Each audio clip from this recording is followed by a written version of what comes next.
Chapter 244. Establishing the Guild. At this moment, there was a crowd of players surrounding the quest board in the lobby of the Adventurers Association. Although the EXP awarded by these quests were negligible, the guild reputation they gave was very high.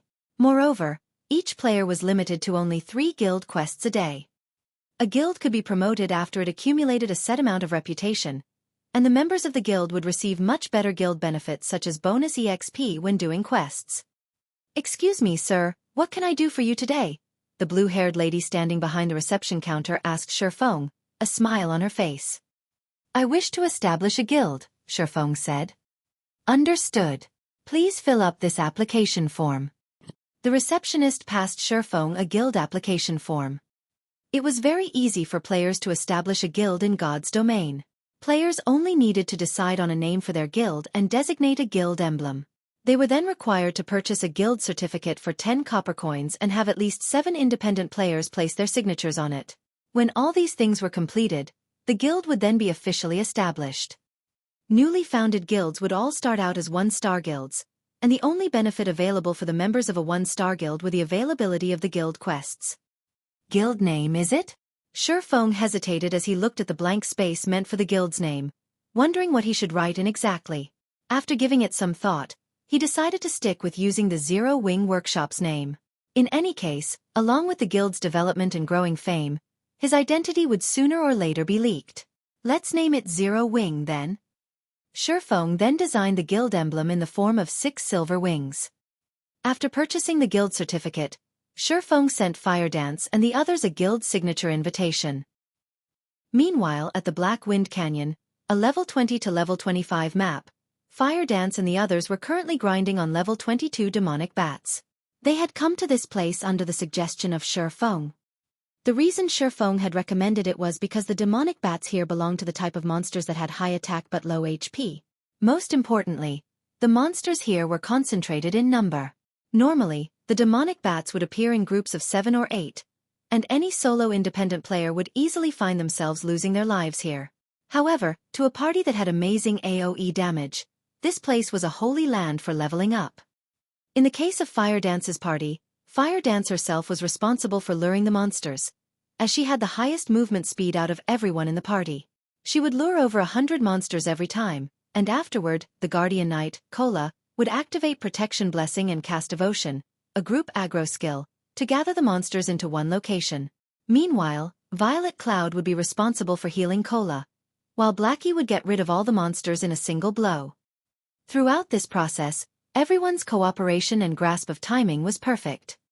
If other players were to witness this scene, they would definitely be shocked into a daze. Presently, the average level of players was only at level 12 or so, while professional players would be around level 13.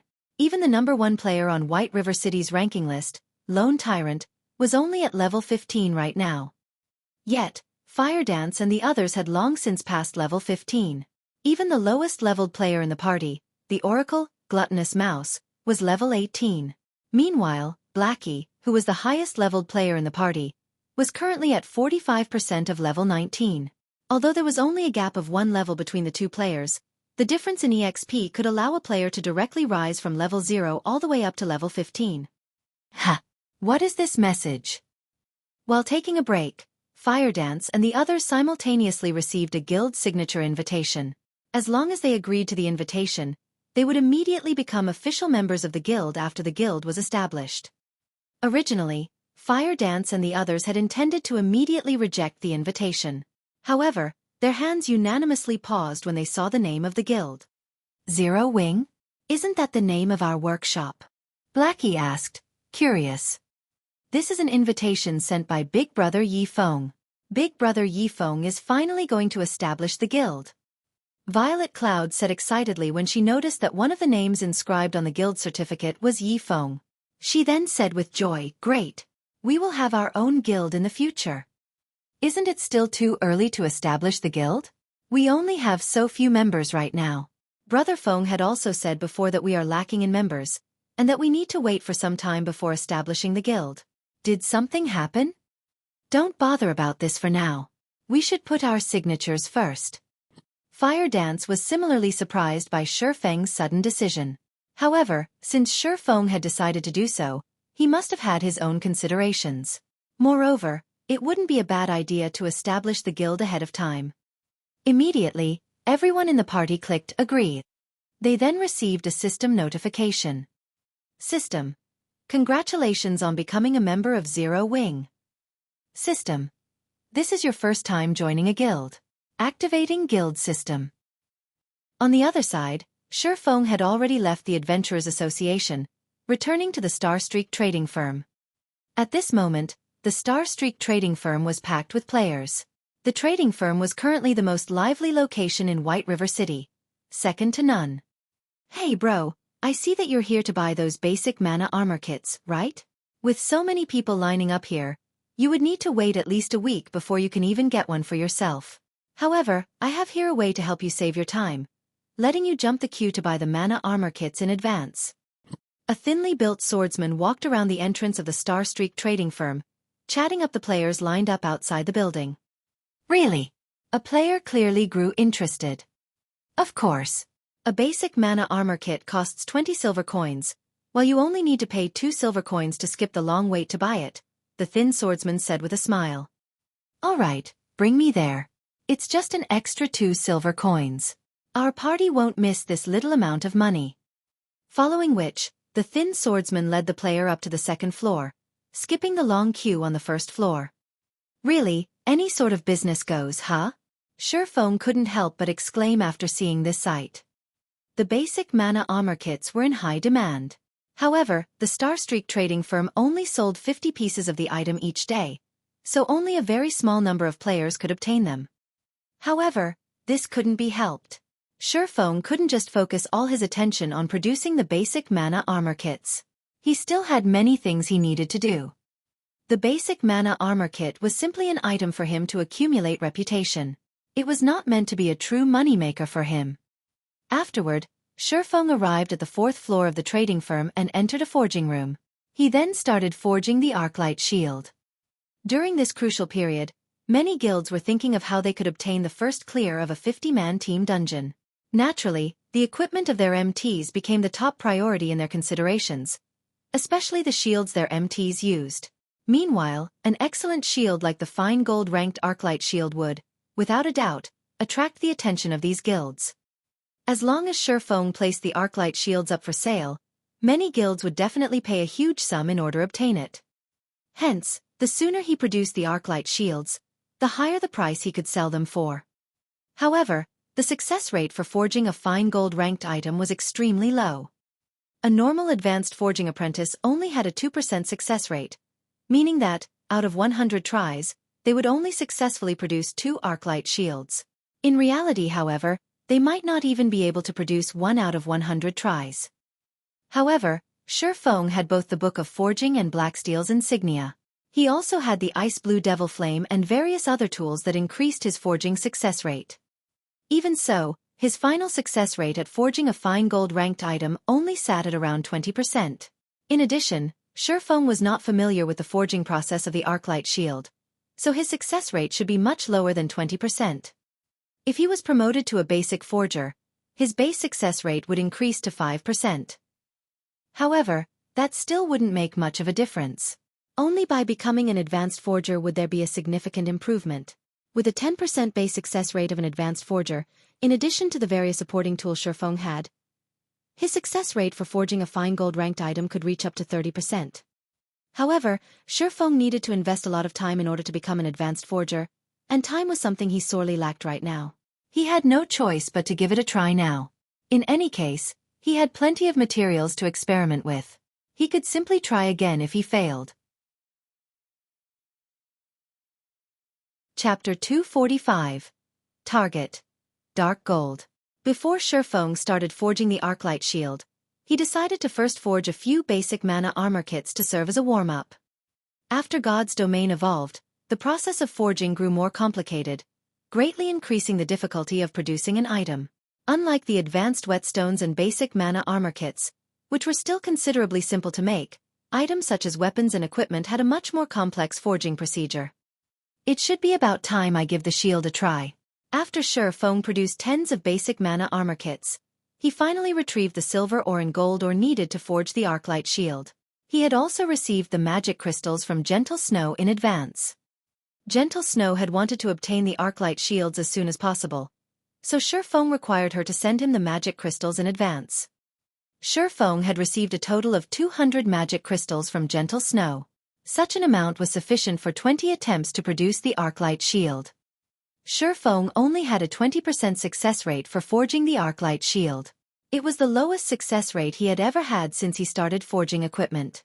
However, if any other forger were in his shoes right now, they might not be able to produce even one Arclight shield out of several hundred sets of materials. Those conceited guilds thought that they could easily produce the Arclight shield after obtaining its forging design. However, if Shurfeng had not won the bid for the forging design, by the time those guilds managed to produce a single Arclight shield, the 50-man team dungeons would have long since been conquered. In order to gain experience, when Shurfeng started his first attempt at forging the Arclight shield, he went through the process slowly and steadily, carrying out each step to the best of his abilities. Before he knew it, Shurfeng had spent over 20 minutes producing the first Arclight shield. Compared to a normal shield, the Arclight shield had a crescent-shaped design. The entire shield was colored in silver, and many runic patterns were carved on the shield's body. Although the shield looked mighty and powerful at first glance, it was still unknown whether it was a failed or successful product. Shurfeng then chose to generate the shield's data. After 10 seconds of waiting, the identification process for the shield was completed. As expected, it's a failure, Shurfeng sighed when he took a look at the shield's data. Although it was indeed an Arclight shield, its quality was a rank lower than the original. It was only secret silver rank. Arclight shield, secret silver rank. Level 15. Equipment requirement. Strength 90. Defense plus 330. Block rate. 31%. Strength plus 10. Endurance plus 20. Evasion plus 3. Additional passive skill 1 dash. Sound of life. Every attack received will grant user with a stack of power of life, increasing maximum HP by 2% and received healing by 1% for 1 minute. Maximum of 10 stacks. Additional passive skill 2 dash. Refraction.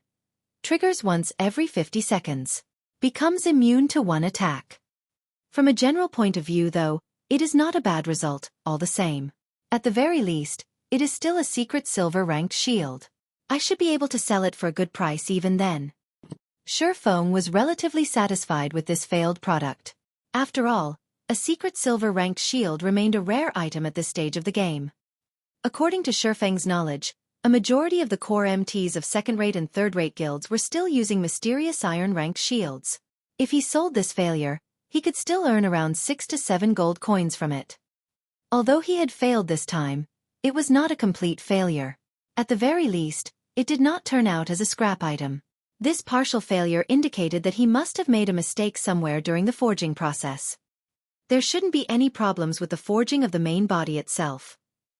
I must have messed up when I was carving the runes on the shield, preventing it from reaching fine gold rank, Shurfeng concluded after carefully reviewing his actions. According to past experiences, if a problem had truly occurred during the formation of the shield, then the Arclight shield wouldn't just fall by a single rank. It wouldn't even be unusual for the shield to end up being bronze rank or lower. Afterward, Shurfeng did not rush to start his second attempt. Instead, he carefully studied the runes he had carved on the Arclight shield.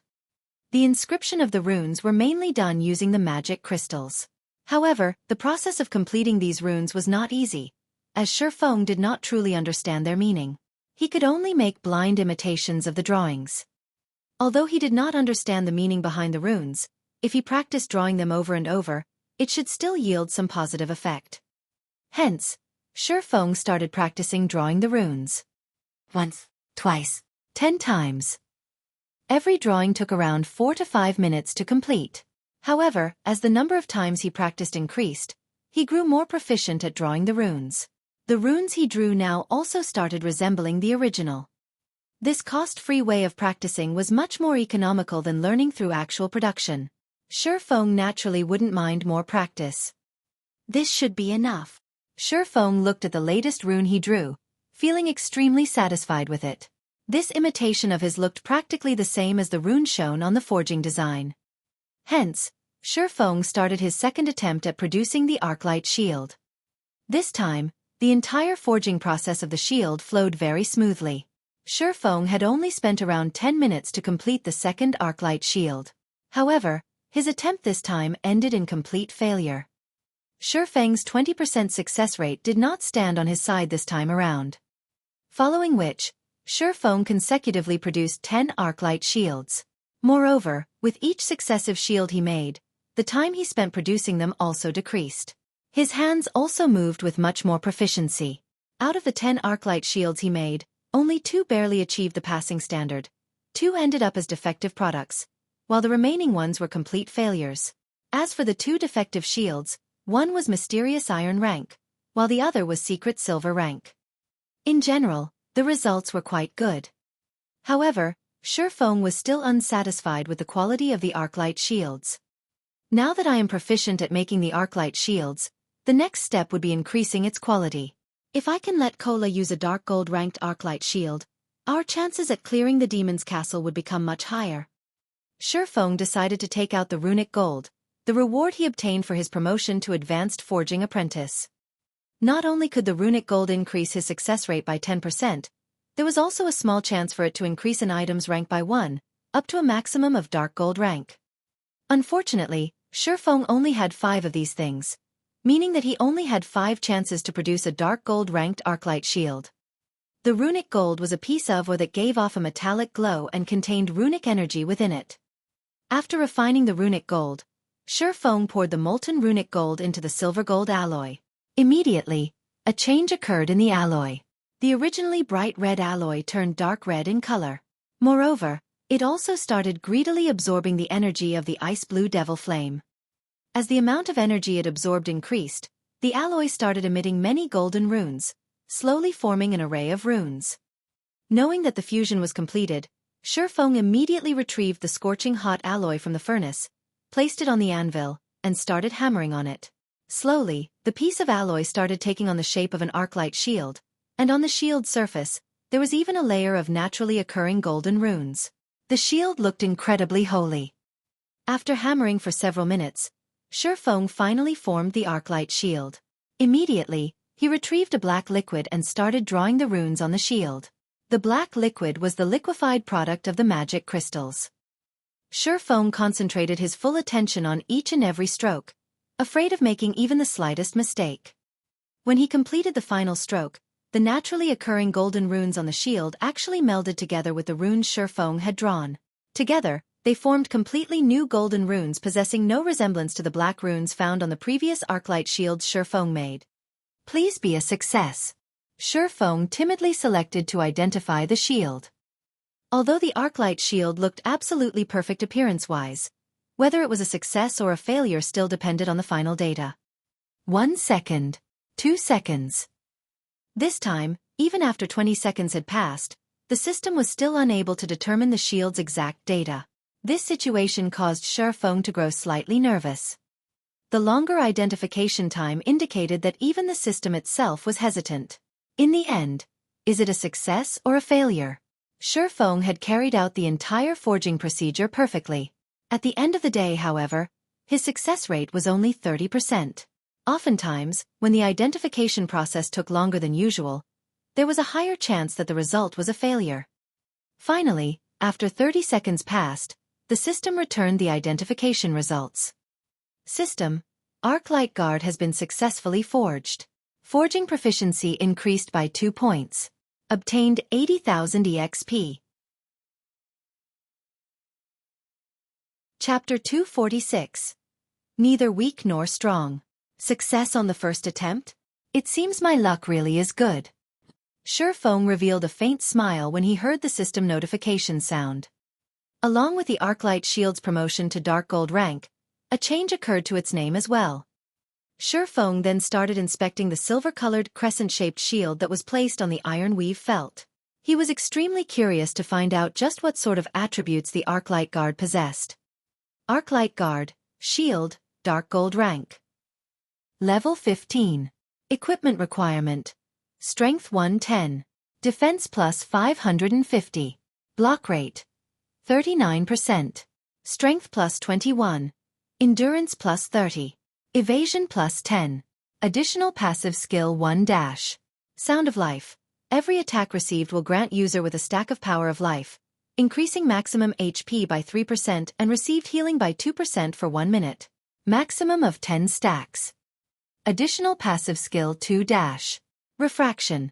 Triggers once every 25 seconds. Becomes immune to 1 attack. Additional skill dash. Time Arc. When activated, allows the user to save current state, and return to saved state 9 seconds later. Cooldown. 10 minutes. Isn't this Time Arc skill overpowered? No wonder there wasn't much of an improvement on the other attributes. Just this skill alone made the Arclight Guard deserving of being a Dark Gold ranked shield, Xueqi exclaimed. Saving current state, which was to say, after 9 seconds, even if the user of the Arclight Guard died, they would still recover to their save state. The cooldown of skills used after Time Arc was invoked would recover as well. Compared to a skill that provided invincibility, Time Arc was a much more amazing skill. The only downside to this skill was its long cooldown. However, when taking into consideration the heaven-defying effect of this skill, a 10-minute cooldown was considerably short. If the cooldown of this skill was any shorter, then the Arclight Guard would no longer be just a Dark Gold ranked shield, but an Epic rank shield instead. Although Xueqi had already made 1 Arclight Guard, he was still not satisfied. He wished to make even more Arclight Guards. Deciding so, he used up the remaining 4 pieces of runic gold when forging the Arclight shields. However, the results were horrible. Out of his 4 attempts, 2 were complete failures. They did not even achieve bronze rank. As for the remaining 2 Arclight shields, one achieved secret silver rank, while the other achieved fine gold rank. However, such a success rate was already very good. He had used a total of 5 runic gold to forge the Arclight shields. Among them, 1 had achieved dark gold rank, 1 had achieved fine gold rank, and 1 had achieved secret silver rank. Out of the 3 shields, Xueqi would naturally save the dark gold ranked Arclight Guard for Cola's use. With the Arclight Guard, they would have no problems raiding the level 15, 20-man team dungeon, the Demon's Castle. Just as Xueqi thought of carrying on with forging Arclight shields, someone knocked on the door of the forging room. "Come in." When the door to the forging room opened, a golden-haired beauty walked in. This person was none other than Xueqi's assistant, Anna. "Your Excellency, an adventurer named Aqua Rose wishes to meet you. She says she has an appointment with you, and she is currently waiting in the meeting room on the 3rd floor, Anna said respectfully. "All right, I'll be there in a minute," Xueqi nodded his head. Xueqi had similarly guessed that Aqua Rose should arrive right about now. After all, teleportation occurred instantaneously. Aqua Rose only needed to gather her subordinates, explain to them the situation, and make some future plans. Inside the meeting room on the 3rd floor, Aqua Rose and her 100+ subordinates were seated around the room, having a small discussion about matters relating to Xueqi. These players all had relatively high levels.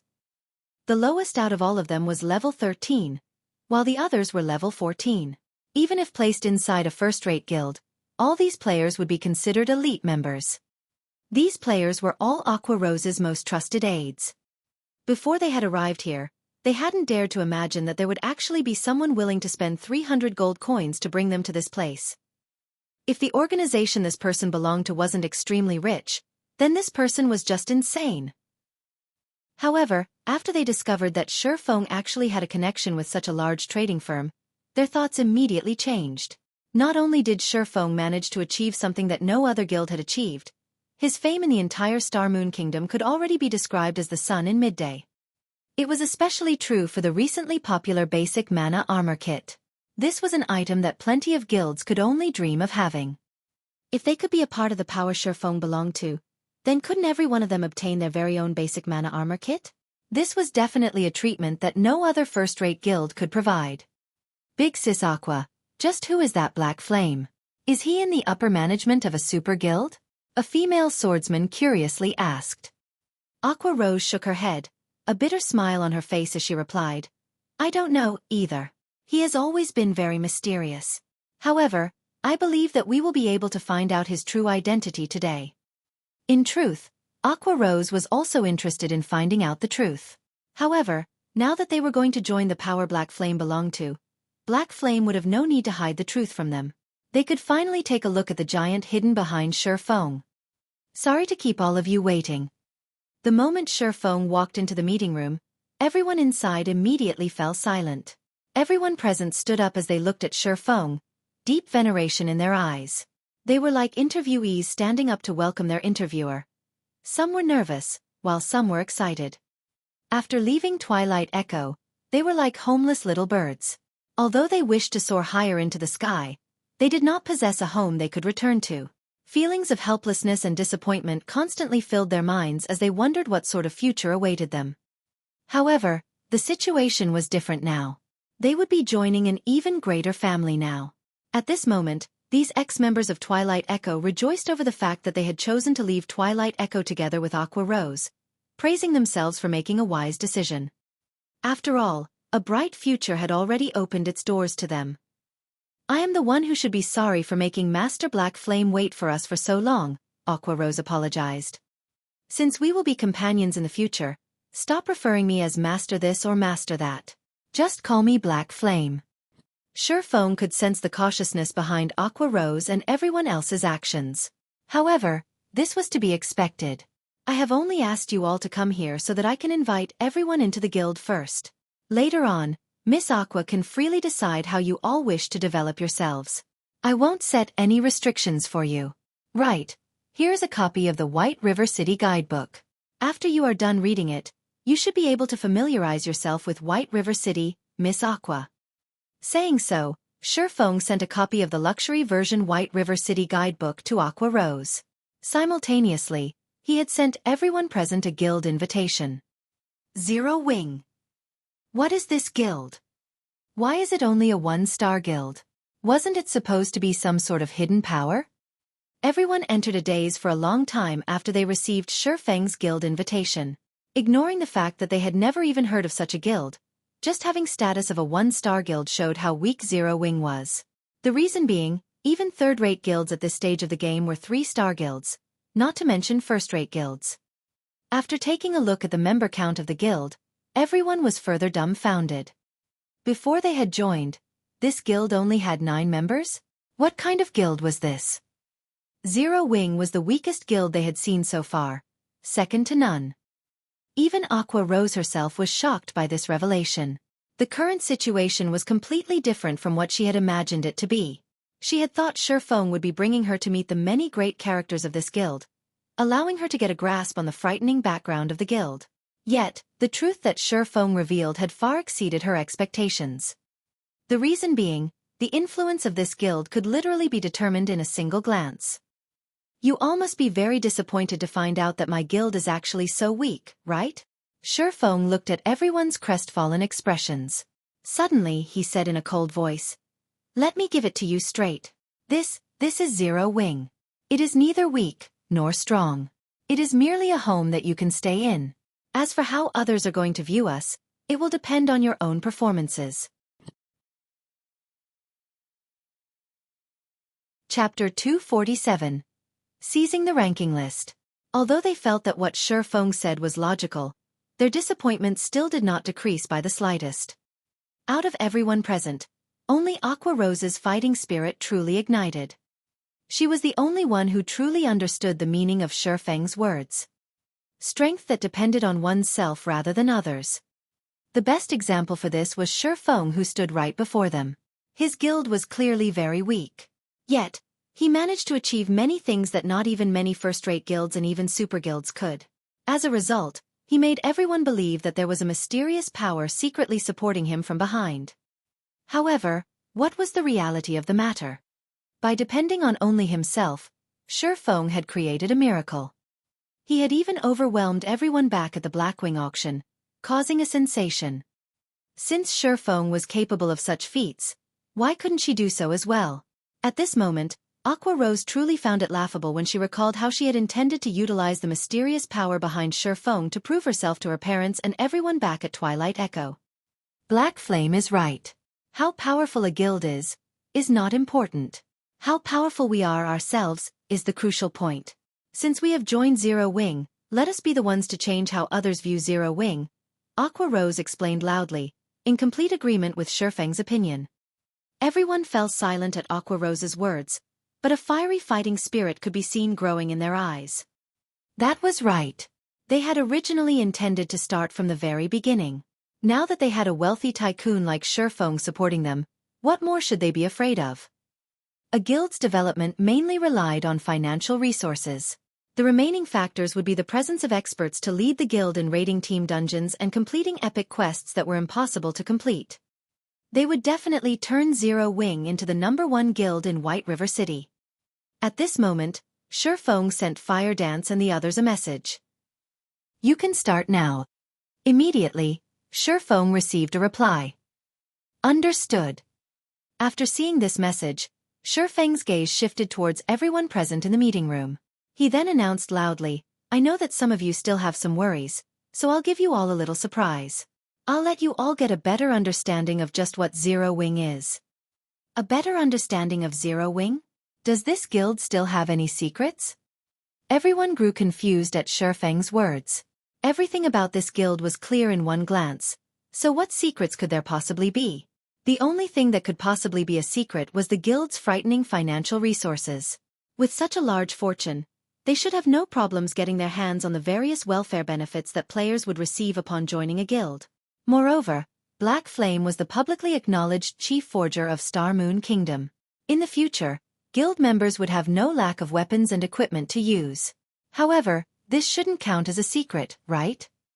Everyone can take a look at White River City's ranking list now, Xueqi said softly. Ranking list. Everyone promptly called out the ranking list to take a look. Is there something wrong with the ranking list? I remember that when I came to White River City, the top player on the ranking list was Lone Tyrant. At that time, he was only at level 15. How did he suddenly become level 19? Did the system make a mistake? No, that's not right. Look at the player ID. It's not Lone Tyrant. It might not be a mistake by the system. Look, the top 8 players have all been switched out. Even the player at 8th place is level 18 now. Lone Tyrant is still level 15, and he's placed 9th now. How is this possible? Level 18. Isn't this level too much of an exaggeration? Even at the Storm Empire, the highest leveled player is only at level 16. How could White River City possess 8 players who have managed to surpass the top player at Storm Empire? Wait, these players all belong to the same guild, and the guild's name is called Zero Wing. Everyone was dumbfounded when they discovered the changes in the ranking list. They trembled, not daring to believe their own eyes. These 8 players were actually their guild members. However, everyone's hearts were filled with questions. If Zero Wing had 8 such powerful experts, why did the guild remain unknown to the public even until now? This was simply unimaginable. This is the strength of Zero Wing? At this moment, Aqua Rose started renewing her evaluation of Xueqi and this guild. Although Zero Wing was small, it was a gathering of experts. Wealth, manpower, and finally, fame. As things were, Zero Wing possessed the foundation necessary to become a large guild. As long as they managed the guild benefits they offered properly, Zero Wing could easily become a large guild within a short period of time. It was no wonder Xueqi looked so confident. Meanwhile, as Aqua Rose and her subordinates were reeling over their new discovery, the entire White River City had already been thrown into an uproar. Lone Tyrant, who had been monopolizing the first position on White River City's ranking list all this time, had actually been kicked off by someone else. Moreover, he wasn't just kicked off by a single person, but by 8. The sudden appearance of these 8 players made Lone Tyrant's previous glory look like a joke. It was as if these 8 players had merely been giving in to Lone Tyrant before, just like how an adult would indulge a little child. Now, however, they were no longer letting Lone Tyrant have his way. Otherwise, how would they explain the situation where 8 players had instantly taken away the top 8 spots on the ranking list? There was only one possible explanation. They had constantly been hiding their levels. These people are inhuman. Crap. The first place is level 19, and even the 8th place is level 18. I've only managed to hit level 13 after working so hard. Are they trying to make me despair? God, carry me, please. What kind of backing does this Zero Wing have? Aren't they a little too amazing? Is some major power planning to set up a stronghold in White River City? Many players within the White River City region were stirred up by this incident. The top 8 positions on the ranking list were actually taken over by a single guild. One could just imagine how powerful this guild was. Even Ouroboros, the #1 guild in White River City, was not as powerful. Many independent players had started making inquiries into just what kind of guild Zero Wing was. There were even some independent players who had directly asked how they could join Zero Wing on the public forums. After all, with such leveling monsters in the guild, wouldn't they too be able to level up like a rocket if they joined? Suddenly, Zero Wing had become the hottest topic for every player in White River City, and many had expressed their willingness to join such a guild. Although independent players went into raptures over Zero Wing, the various large guilds, on the other hand, were having a headache over it. They held nothing back at investigating this new guild that suddenly popped up and also the top 8 players on the ranking list. However, the information they received made Zero Wing look even more mysterious, as they failed to find out even who the guild leader of Zero Wing was. The only thing they knew was that Fire Dance had once occupied the first place on the White River City ranking list. In addition, the other 7 players had also once been among the top 10 of the ranking list. Meanwhile, all 8 of these players shared a common point. All 8 of these players had vanished from the public eye for quite some time now. Previously, everyone had assumed that they had gone silent because they were overtaken on the list. However, the reality of the matter was that these players had intentionally hidden themselves simply to avoid discovery until now. Can someone tell me what is going on here? Lone Tyrant looked at the ranking list, bellowing, "Just where did these bastards pop out from?" At this moment, nothing was more humiliating for Lone Tyrant than his position on the ranking list. His past glory was already worthless now. Instead, he had become the laughingstock of everyone in White River City. Guild leader, I've already investigated these players. It seems that all of them are associated with Yi Feng. Moreover, I've also looked up Zero Wing at the Adventurers Association. The guild was registered only recently, and it is possible that it is a guild formed by Yi Feng himself, a ranger said. Good. Very good. At first, I thought that he had hidden himself out of self-awareness after I placed a bounty on him. However, it seems he is taking me lightly. Since he has come out to slap me in the face, and has even started a guild in White River City, I will make him regret his decision. Immediately find out all the members belonging to Yi Feng's guild. I want his guild destroyed. Lone Tyrant bellowed as he announced a command to the entire guild. He had to destroy this guild and flatten Shi Feng at all costs. Not only was he doing this for himself, it was also the command of that mighty personage. Chapter 248. Extraordinary starts out from ordinary. Lone Tyrant wasn't the only person who was enraged by the matter of the ranking list. The other guilds in White River City were similarly furious. The ranking list was a place for guilds like them to increase their reputation. Although such a method of advertising was not as effective as obtaining the first clear of a dungeon, if they could occupy the ranking list for extended periods of time, it would still bring about significant effects. Now, however, Zero Wing occupied 8 of the top 10 positions, and many guilds were disgruntled over Zero Wing's monopoly of the ranking list. These guilds couldn't help but wish they could invite Zero Wing's guild leader and give him a piece of their mind to relieve their dissatisfaction. At the level 18 map Pyroxene Mountain, a 20-man elite team was currently clearing out the level 18 6-armed stone monkeys here. The 6-armed stone monkeys were monsters with large bodies. Although they were 2 meters in height, their movements were extremely agile. Their physical defense was very high, and their only weakness was their low magical resistance. Hence, using large-scale magic attacks against these monsters would be very effective. Moreover, the 6-armed stone monkeys lived in groups on this mountain, and players could very easily lure a group and promptly kill them. Snow, the ranking list has been occupied by Zero Wing. Moreover, their levels are all very high. It would be very difficult for us to catch up to them. It really makes you wonder how they managed to level up so quickly. Zhao Yueru currently sat on a rock, resting as she replenished her mana. After receiving a report from her subordinate and promptly taking a look at the ranking list, she was immediately shocked by what she discovered. As a player who had originally ranked within the top 10 of the ranking list, Zhao Yueru knew very clearly just how large a gap there was between level 15 and level 18. At the very least, she would need to spend another week grinding before she could even reach level 18. This was equivalent to saying that these 8 players would remain on the ranking list for another week at the very minimum. However, this was assuming they did absolutely nothing during the entire week. If they were to continue grinding and leveling up at their current pace, who knew when there would be a change to the top 8 positions? As expected, they are very strong. That Yifeng has quite the ambition as well, even though he usually maintains a low profile. It seems that he has finally decided to take action now. Gentle Snow did not feel any shock when she looked at the IDs of the top 8 players. Snow, have you known all along? Zhao Yueru asked, confused. She had a very clear understanding of Shifeng's capabilities. Shifeng's strength, leadership ability, and observation ability were above average. However, these traits alone were not enough for him to establish a guild.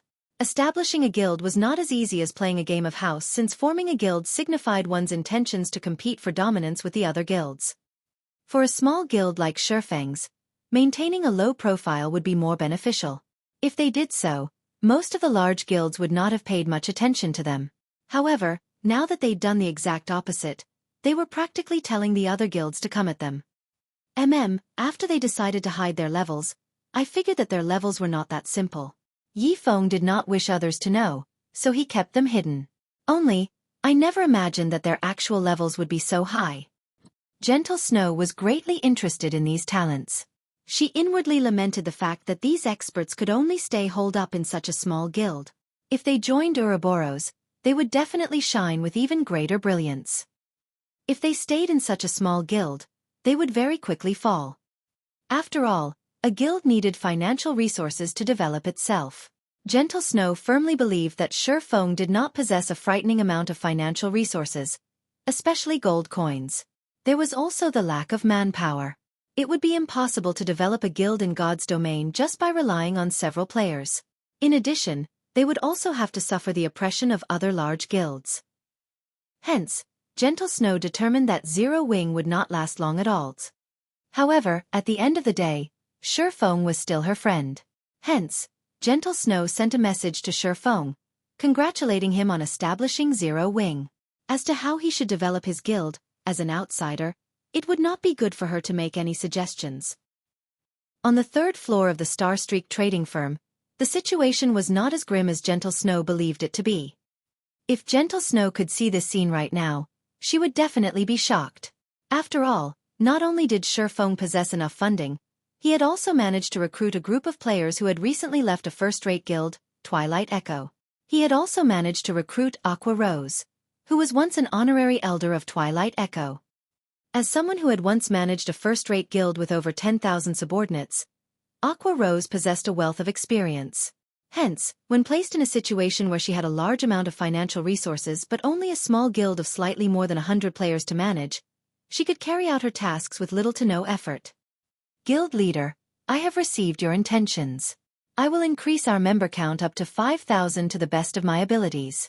As for the matter relating to the guild perk system, for the moment, I will implement Twilight Echo's guild perk system as a temporary replacement. However, I hope that you can draft it as soon as possible. Otherwise, once some time passes, it would not be as easy to make changes to it. Aqua Rose now had a good grasp of Zero Wing's situation, and she felt very optimistic about Zero Wing's future prospects. Wealth, manpower and fame. With all 3 things together, it would be very easy for them to recruit a large batch of new members. Then, I'll have to trouble Miss Aqua with this matter. Plans could never keep up with change. Based on his original estimates, it would still have been a long time before he established his own guild. However, with the sudden addition of Aqua Rose, Shifeng could not afford to wait any longer. Even if his preparations were currently lacking, he still needed to establish the guild. Moreover, he had intended all along to deal with these guild matters as soon as possible. It was just that he still had other things he needed to handle.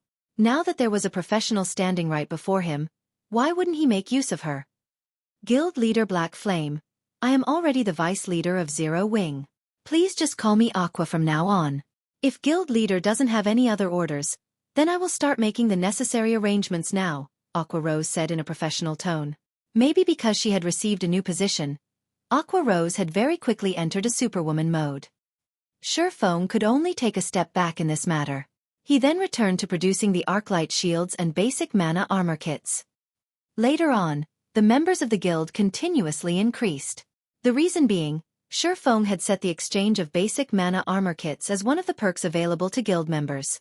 This item held a fatal attraction to independent players, and if new members wished to obtain them, they needed to exchange for them using guild contribution points. Meanwhile, there were many methods for them to obtain guild contribution points. 1. Dungeon diving. 2.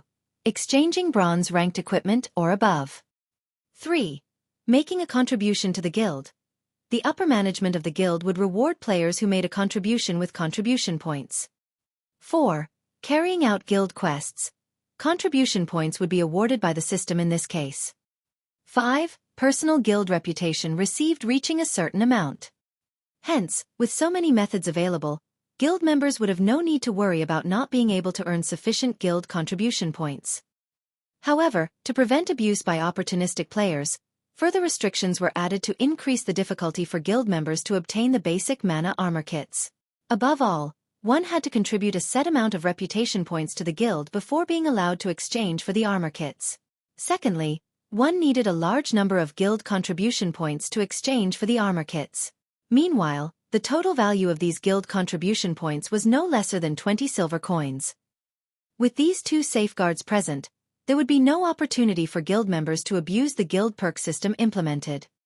Meanwhile, during the time Xueqi was producing the Arclight shields and basic mana armor kits, Aqua Rose had also arranged for her subordinates to recruit players at the Trade Area and Adventurers Association.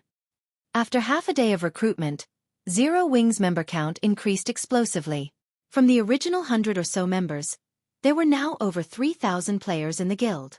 Moreover, the tide of players wanting to join the guild showed no signs of stopping anytime soon. Big Sis Aqua, the number of players wanting to join the guild hasn't decreased at all. If this situation continues, we can easily recruit double the target of 5,000 members. Should we increase the number of players we recruit? Follow the original plan. We won't be able to handle so many players right now.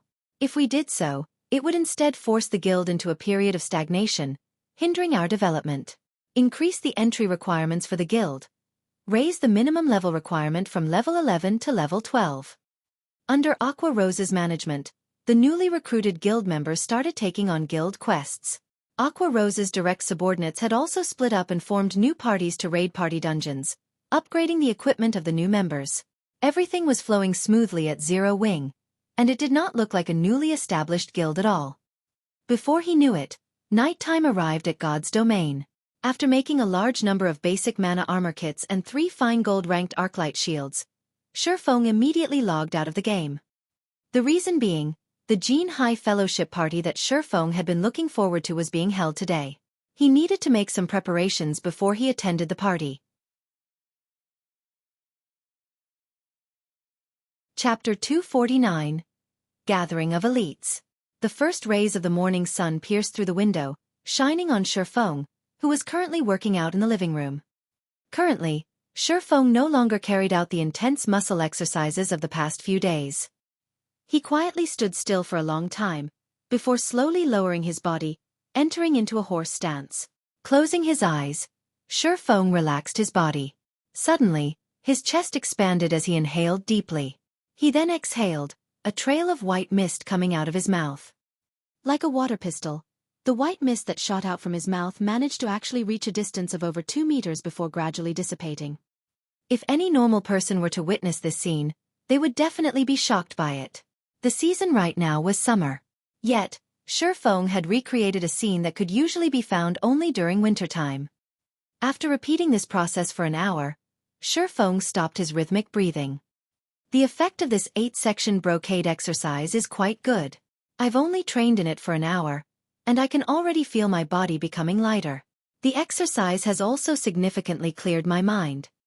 Xueqi clenched and released his fists. His entire body felt comfortably warm, and his 5 senses felt keener than usual. This 8-section brocade exercise was something he had accidentally stumbled upon in the past, after becoming the guild leader of Shadow, when he visited an antique shop. Originally, he had planned to test the effectiveness of the exercise. However, after the company hired a martial arts master as an instructor at the workshop, Xueqi gave up on that notion. During those days, people were already going crazy over God's domain. In order to improve their actual combat skills, they would practice martial arts like madmen. Naturally, Xueqi was no exception. At that time, however, he was no longer young, and his body was similarly no longer in its prime. The things he could do were limited, and the most he could do was practice some Tai Chi and 8 trigram palms, training his techniques as much as he could. However, his current self was different.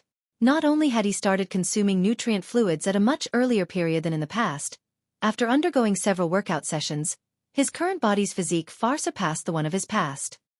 There was a saying in martial arts: internally, spirit and breathing are practiced. Externally, muscles, bones, and skin are practiced. Meanwhile, Xueqi related this saying to the 8-section brocade. Only, he had not thought the exercise would yield such good results. Although the exercise did not increase his body's strength, it refreshed his psyche and allowed him to remain calm at all times. Such an effect was an unexpected harvest for Xueqi. After Xueqi had his breakfast, he received a call from Xueqi. She said that she was going to give him a ride to the fellowship party. When Xueqi arrived downstairs of his apartment, he immediately discovered Xueqi standing in front of a blue sports car. She wore a pure white dress today, while her hair was tied up into a double ponytail. Her pure and beautiful appearance attracted the attention of every man that walked past her, sending them into a daze as drool leaked out of their mouths. "Let's go." Xueqi smiled sweetly when she noticed Xueqi walking over. "Is this your car?" Xueqi looked at the blue sports car before him, feeling somewhat surprised. Suspicion of Xueqi's identity started growing within him. This blue sports car was a limited edition maglev Ferrari Z75, and it had a selling price of 6 million credits. One would not be able to find one even in the entire Jinhai city, yet Xueqi actually owned one herself. "Of course. What? Surprised? It's just that, normally, I don't like driving it to school. However, we are going to a formal occasion today, so I need to make an impression."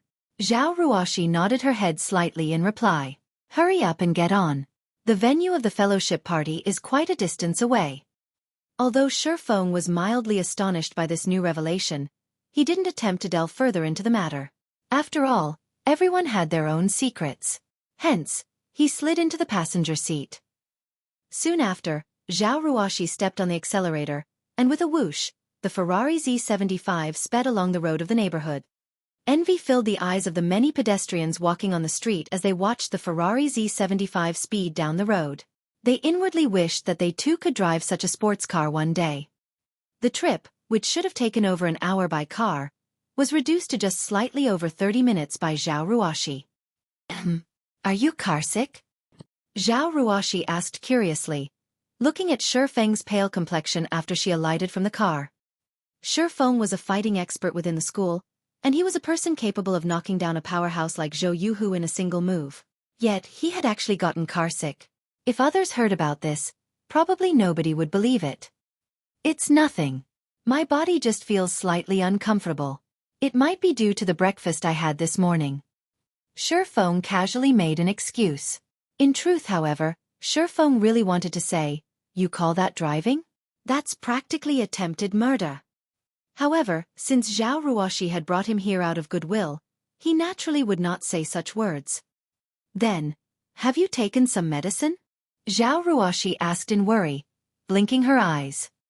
Xueqi turned speechless. The Jinhai Fellowship Party was being held at a 5-star hotel. Although the event was organized by Jinhai University, the participants were not limited to the students and staff of the university. Other universities and elites of society would also be participating in this event, and it would not be an exaggeration to call this fellowship party a gathering of elites.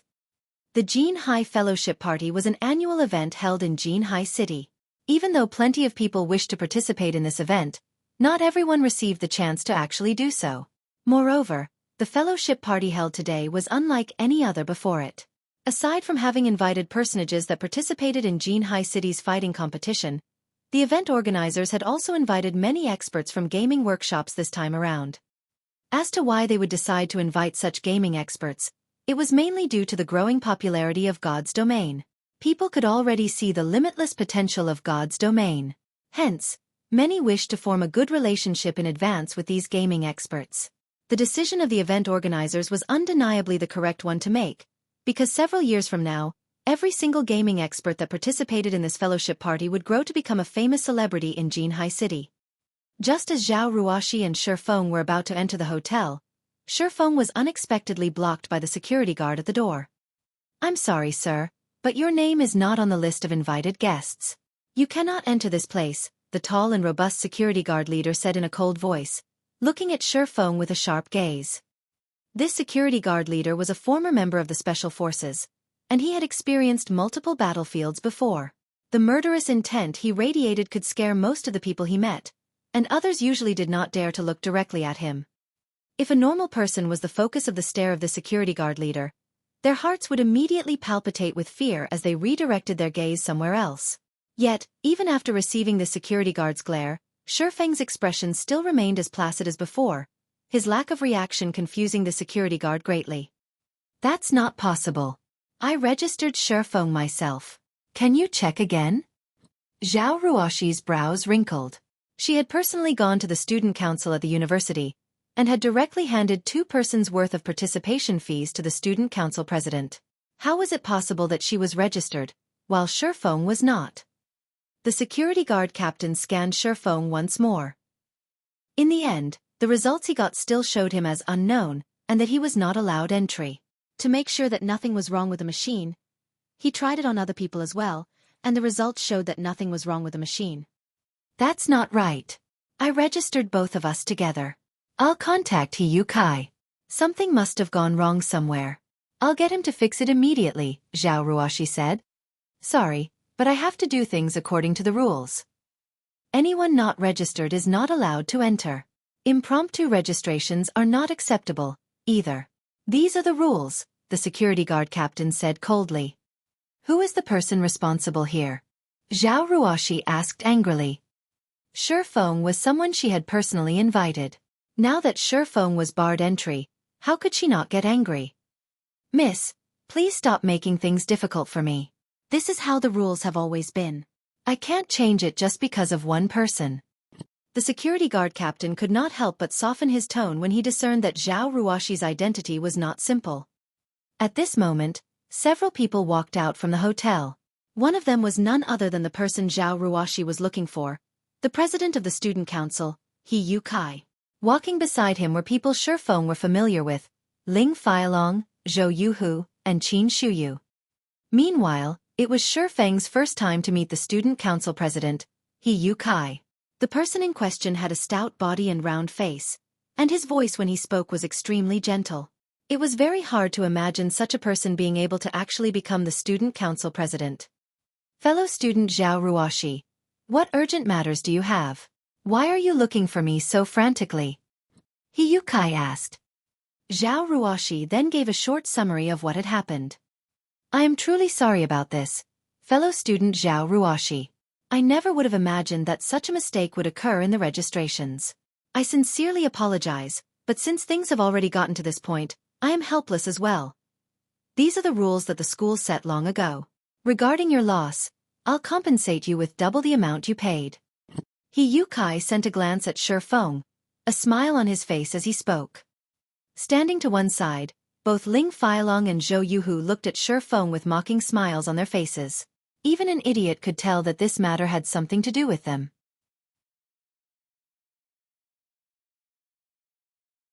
Chapter 250 Serious Inquiries Only. Helpless about it? Zhao Ruoshi's eyes widened in rage. "Xueqi, this is your mistake. You need to think of a way to fix this." At this moment, Ling Feilong stood out and interrupted, saying in a gentle tone, "Ruoshi, you know that this is only a small mistake. Something must have gone wrong with the system, so you can't just put the blame on Xueqi." "Then what should Shi Feng do? Since you already know something went wrong, does that mean Shi Feng is allowed to go in now?" Zhao Ruoshi completely ignored Ling Feilong, directly asking Xueqi, "In any case, you can prove that Shi Feng has indeed registered for this event. Shi Feng also has no problem proving that he is a student of our school. Don't tell me that this is still not enough?" "Fellow student Zhao Ruoshi, I can indeed verify that Shi Feng has registered for this event. However, Whether he can enter or not is not up to a student council president like me to decide. You have to ask this big brother security guard here. Xueqi shifted his gaze towards the security guard leader, instantly pushing all responsibility on the security guard. Xueqi then revealed a bitter smile, making the situation seem as if it had nothing to do with him. The security guard's mouth clearly twitched when he listened to Xueqi's words.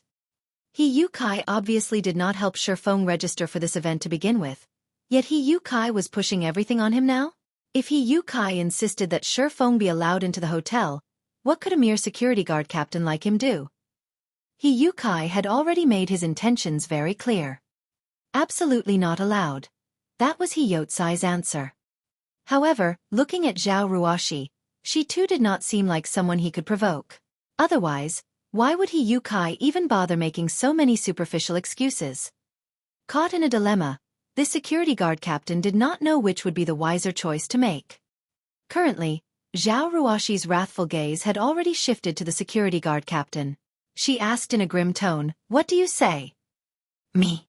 Even though he had experienced many battlefields before, the security guard captain could not help but hesitate at this moment.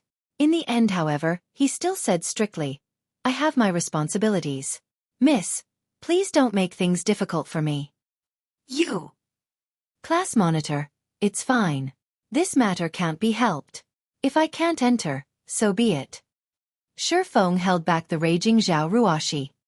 He then beamed a smile towards Xueqi and the others who were really good at spoiling his good fortune. "It is great that fellow student Shifeng can understand my troubles. This was truly an accident. I guarantee that there will not be a similar situation like this the next time," Xueqi sneered. "Right. A situation like this won't happen the next time." Zhou Yuhu laughed loudly. Ling Feilong sent a contemptuous smile at Shifeng, before saying in a gentle tone to Zhao Ruoshi, "Ruoshi, let's go. Uncle Jianhua has been anxiously waiting for you for a while now." "Why is Uncle Jianhua here?" Zhao Ruoshi was clearly surprised when she heard this name. However, when she thought about how Shifeng's problem still remained unsolved, a sudden inspiration flashed across her mind. "That's right. Uncle Jianhua is one of the sponsors for the fellowship party. He should be able to get you in." "Shifeng, wait here. I'll ask Uncle Jianhua to come immediately. That way, you'll definitely be able to enter." Shifeng nodded his head in reply. He then watched as Zhao Ruoshi frantically walked into the hotel. In the next instant, however, Shifeng noticed Ling Feilong sending a cold smile his way. Shifeng felt a bad premonition at this sight. Seeing that Zhao Ruoshi had left, Xueqi revealed a mocking smile as he said, "Fellow student Shifeng, please return from whence you came. This fellowship party is not fit for someone like you." He then told the security guard leader, "Remember, he is not allowed to set even a foot in this building. Otherwise, you can just pack up and leave." "Understood." Finished speaking, Xueqi and the others walked back into the hotel, their laughter filling the air as they left. The security guard then fixed his gaze at Shifeng. As long as Shifeng dared come near this building, he would personally chase him out. However, Shifeng did not react in anger. On the contrary, he was feeling extraordinarily calm right now. "If you don't want me to go in, then so be it. In any case, I don't have to actually be in the party to do what I came to do." Shifeng turned around and left, the corner of his lips raised slightly. The Jin High Fellowship party held at this time was the perfect chance for him to recruit new members for his guild. If he were to miss it, who knew how long he would have to wait before another such chance arrived?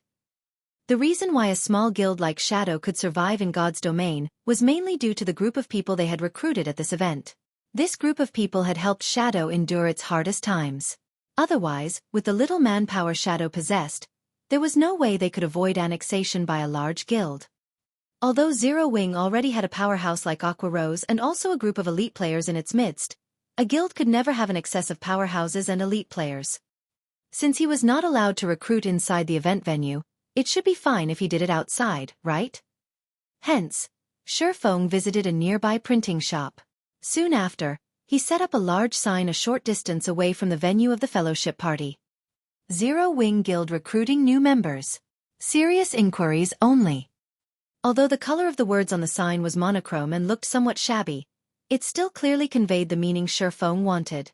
as to whether or not others would recognize the sign for what it was. Xueqi was not worried about that one little bit. After all, Zero Wing's fame was not limited to just White River City, but the entire Star Moon Kingdom. On the official forums of the Star Moon Kingdom, Zero Wing's popularity had long since gone off the charts. Not to mention having 8 players occupying the top positions on the ranking list, the levels of these players had even exceeded everyone's imaginations. The lowest leveled player among them was level 18. This was a level that elicited awe in others.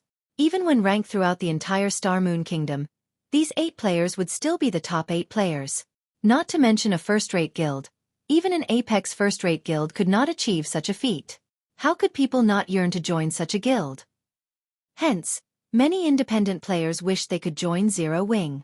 There were even thousands of threads posted on the forums by independent players, all of them expressing their intentions to join Zero Wing.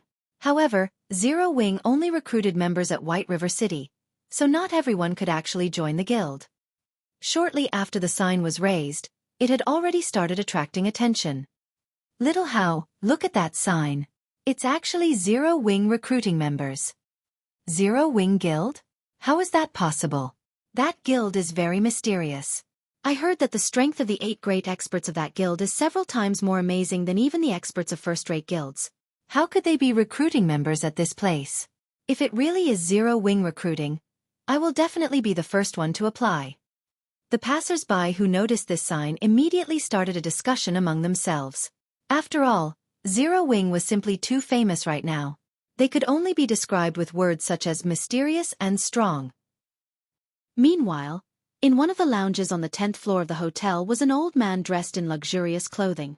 Although the man was already in his 50s, he had a keenness that belied his age. His sharp gaze capable of seeing through people's hearts. This person was none other than Zhao Jianhua. Second uncle, why have you come here today? Zhao Ruoshi smiled sweetly at this old man after entering the room. Zhao Jianhua was the younger brother of Zhao Ruoshi's father. He was also one of the board members of the Zhao group. However, Zhao Jianhua did not have any children of his own, so he had always loved Zhao Ruoshi dearly as if she were his own daughter, treating her like the most delicate flower in the world.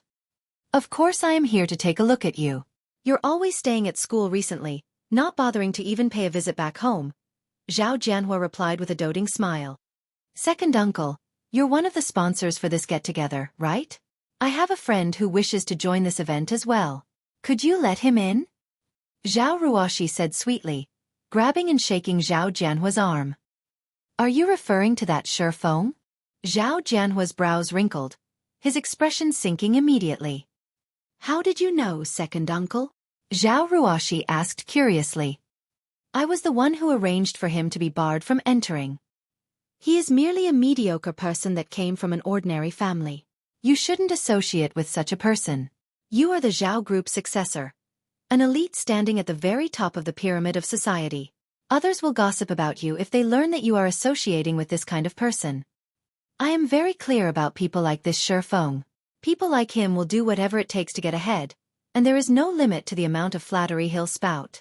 He does not like you at all. He simply covets the assets of the Zhao Group. I definitely won't allow him to continue tricking you. As for Xueqi's side of things, I will speak with him personally.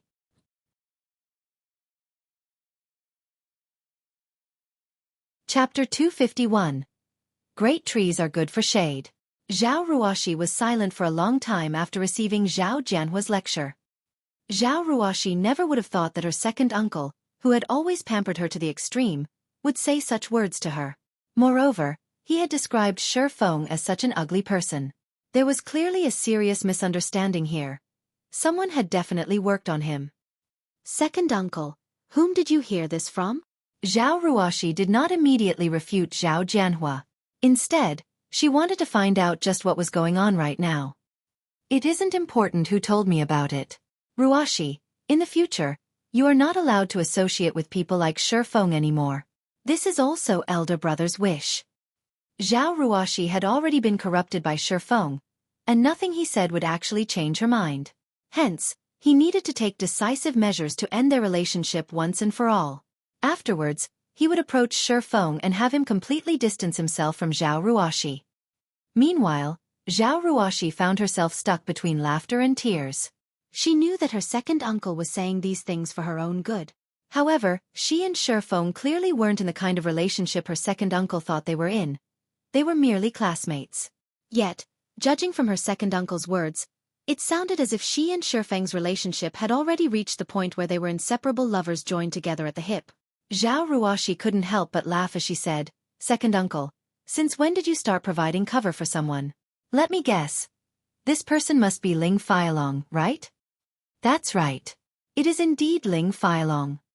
Since Zhao Ruoxi had already guessed correctly, Zhao Jianhua did not contradict her. Instead, he straightforwardly argued, "Shifeng is only a nobody. On the other hand, I feel that this child, Feilong, is not bad. Not only does he look good, he is also ambitious and possesses great skills in fighting. Nowadays, the popularity of God's domain has already reached never-before-seen heights, and I hear that Feilong Brat is even in the upper echelon of the Shadow Guild.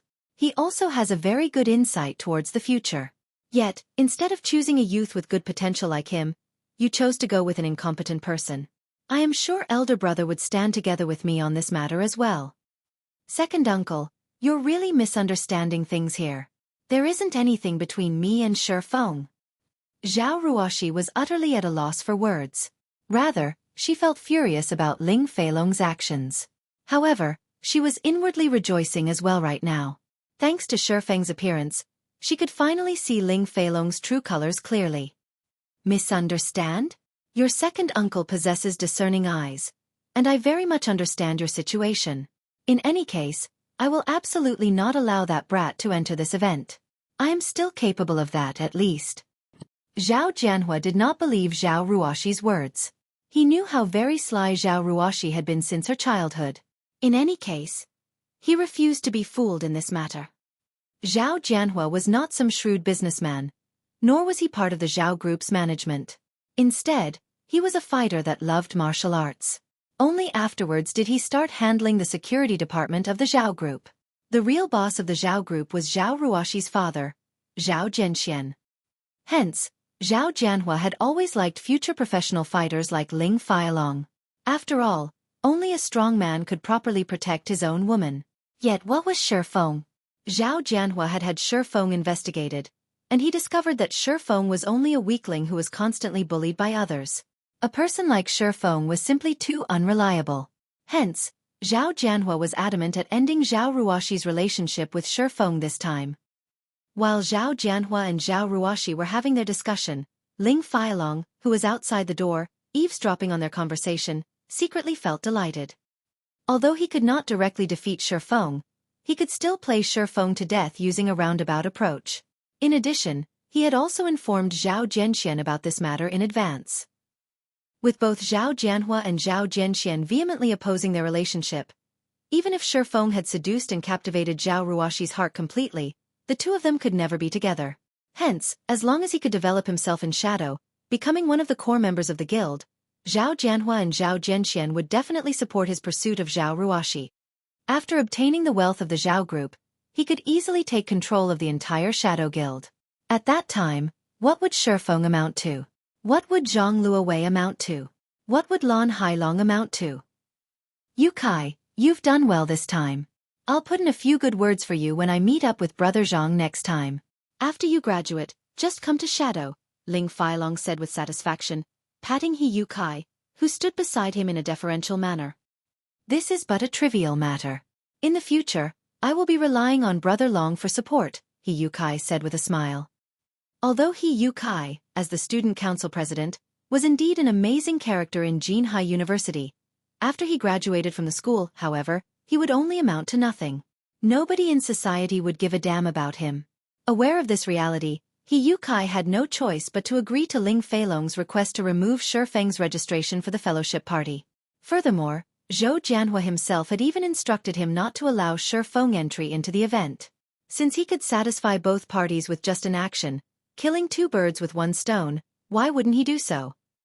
Only, neither Yu Kai nor Ling Feilong knew that, at this moment, the hotel surroundings had become extremely lively. Originally, the Jinhai Fellowship Party was a well-known event throughout Jinhai City. Hence, many reporters and media outlets would show up to cover it. There was also no lack of onlookers hanging around the event venue. However, the outside of the event venue was much livelier compared to previous years. Instead of just a small crowd, there was a sea of people here. Young and old, tall and short, all kinds of people could be seen lining up on the streets. Some of the uninformed passers-by even thought an international celebrity had showed up at this place. It made them wonder just what these people were lining up for. Little brother, what's happening in front? Why are there so many people lining up here? Ha! You don't know? The Zero Wing Guild is recruiting members. Zero Wing Guild? What's that? Of course it is Star Moon Kingdom's most amazing and mysterious guild. What's Star Moon Kingdom? Crap! Have you even played God's Domain before? You don't even know that? Which hole did you crawl out from? The passers-by mostly consisted of office workers, and they usually worked from 9 a.m. to 5 p.m. Their lives were mostly taken up by their work, so how would they find the time to play a game? Naturally, they would not know anything about God's Domain. However, when these office workers looked at the hundreds of people lining up, many of them started feeling confused about the game called God's Domain. They wondered just what sort of game God's Domain was, to actually have such a strong influence on so many people. It was simply a guild from a game recruiting members. Yet, there were actually several hundred people applying to join. Moreover, the numbers were still increasing without end. In a short moment, the number of people applying might even break through to the thousands. However, the most unfathomable thing was that even the reporters from television stations were running over to carry out a live broadcast on this situation. Just what sort of situation was this? Isn't it just membership recruitment for a guild in a game? You can't even earn a cent from playing a game, so what's the point of wasting so much time lining up? What foolish people! One of the passers-by who was a white-collared elite mockingly laughed. The instant this white-collar elite said those words, many of the people lining up immediately turned contemptuous gazes at him, as if they were looking at an idiot. What an idiot! He doesn't even know what membership recruitment by a guild in God's Domain means. No doubt he'll be in the rat race all his life. What are you minding him for? How would he know that when a guild is recruiting members in reality, they are also recruiting professional players for the guild's gaming workshop? A white-collar elite like him would be earning 4,000 to 5,000 credits a month. He would naturally look down on us part-timers who can only make 2,000 to 3,000 credits a month. What are you saying? That's the salary for an outer member of a guild. If we become official members, then we'll have a minimum salary of 5,000 a month. Meanwhile, elite members could get at least 10,000. Zero Wing is also recruiting quite a lot of members this time. They're recruiting 300 outer members, 100 official members, and 20 elite members. With so many available spots, we might even get a chance to join Zero Wing. I guess you're right. I also hear that core members get a base salary of 50,000 credits. I wonder just how much the 8 great experts of Zero Wing are earning each month. I hear that their salaries are over 10 million. Previously, there had been a financial corporation that offered them an astronomical amount of 8 million, yet, none of the 8 experts had even reacted to it. Zero Wing's wealth is simply unimaginable. The players lining up started a discussion among themselves. However, the white-collar elite was no longer as calm as he was before. After all, he had only managed to obtain a monthly salary of 5,000 credits after attending countless interviews and working for his current company for 3 years. Yet, he was barely comparable to an official member of a gaming guild. Moreover, these gamers were only working part-time during the night. Suddenly, this office worker had the urge to join the queue as well. While Xueqi was interviewing player after player on the street, his actions had also attracted the attention of the guests participating in the fellowship party. It was especially true for the large-scale workshops in Jinhai City. Some of the professional fighters that planned to start their career in God's Domain also grew interested by this sight. Ha ha ha! Zero Wing has actually showed up at this place. Attending this fellowship party this time wasn't a waste of my time at all. Zero Wing Guild? Let's hurry up and meet up with that person. This is a great chance for our workshop. Who knows how many people and financial corporations are trying but failing to meet someone in the upper echelons of the guild. We are truly fortunate to be able to meet one at this event.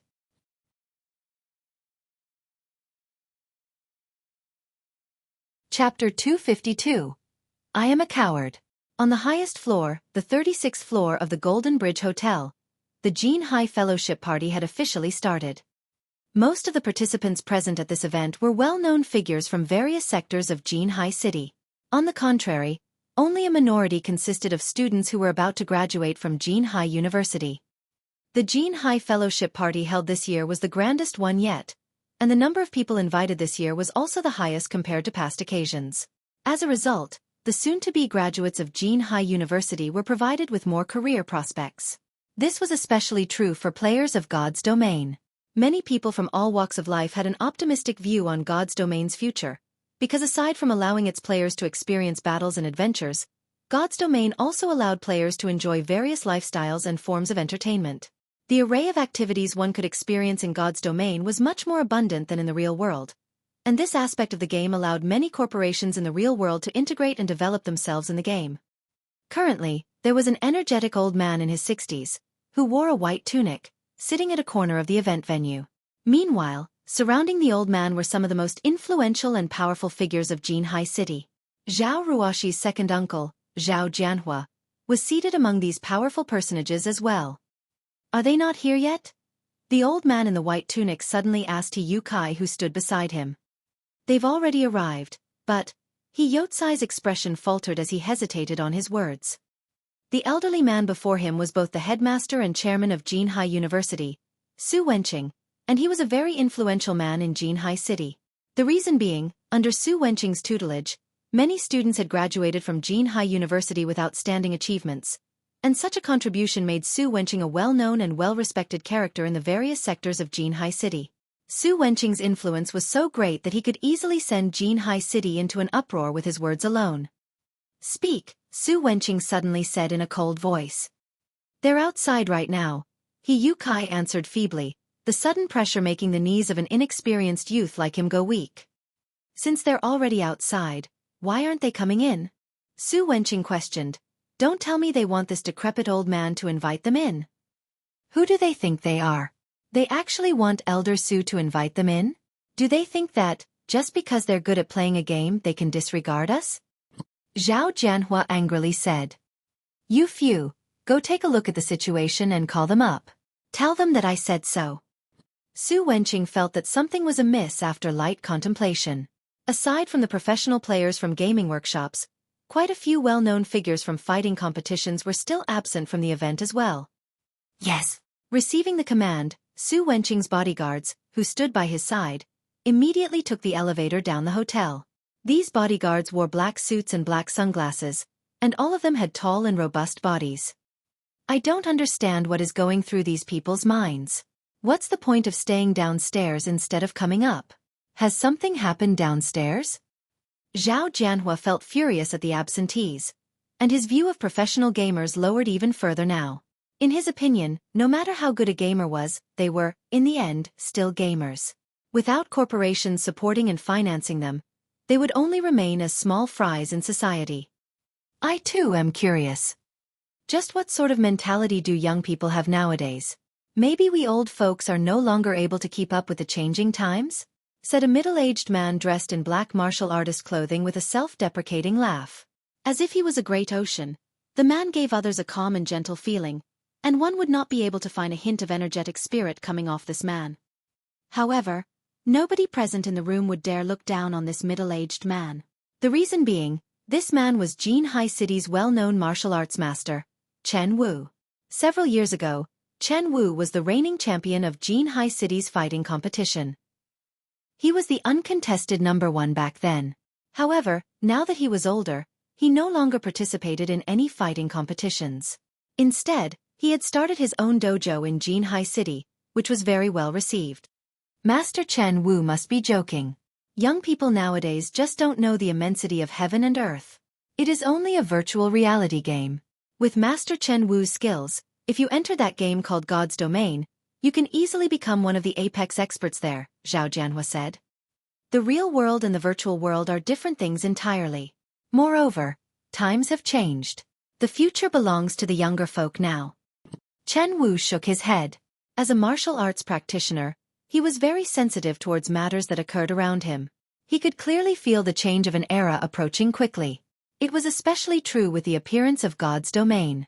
ignoring the fact that corporations all over the world were already investing in God's domain one after another. Just the number of players the game had already surpassed one's imagination. Anybody could easily tell how huge a potential God's domain had. Moreover, there had to be yet another secret being kept hidden about God's domain. Although Chen Wu did not know what exactly the secret was, he did know that it was a secret capable of attracting the countless corporations around the world to scramble madly over. The virtual reality game known as God's domain was definitely not as simple as it appeared to be. Meanwhile, although the various major corporations in Jinhai City had similarly invested in God's domain, they were simply like stray cats that smelled the scent of fish. They had no idea at all what sort of secrets God's domain possessed. After Chen Wu and Zhao Jianhua chatted for a bit, Su Wenqing received a call from one of his bodyguards. Elder Su, the people down here say that they have an important matter they need to do right now. They will need some time before they can go up. Important matter? What could be more important than the fellowship party this time? Don't they want the sponsorship and support from other corporations anymore? Su Wenqing's tone turned grim. Although he did not show it on his face, many who knew Su Wenqing's temper immediately realized he was angry. It seems that they are trying to meet with one of Zero Wing Guild's upper management. However, there are too many people lining up right now, so it will be some time before they are done. Zero Wing Guild? Is it a guild from God's domain? Su Wenqing asked, curious. Wasn't it just a gaming guild? Was there a need for so many famous gaming workshops to try to suck up to it? Could this Zero Wing Guild be a very powerful existence within God's domain? Although Su Wenqing did not play virtual reality games himself, he was still familiar with the well-known guilds within the virtual reality world. Even so, Zero Wing was not among the famous guilds he knew of. They say that Zero Wing is an extremely famous guild in Star Moon Kingdom. In certain aspects, Zero Wing is even superior to first-rate guilds. Many corporations are also wishing to meet the upper management of Zero Wing. However, due to Zero Wing being overly mysterious, nobody has ever found a chance to make contact, so none of them want to miss this chance right now. Putting it in such a way, this means that Zero Wing Guild isn't an existence that can be ignored.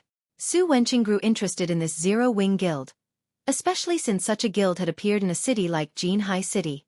To think that such an amazing guild has appeared in our Jinhai City without this old man knowing. Since it is so, invite this representative of Zero Wing Guild to come up and have a chat. This old man wishes to see just what kind of person this representative is. Moreover, it would not be a good thing to have so many participants of the fellowship party staying downstairs instead of being present at the actual event. He might as well have the representative of Zero Wing come up.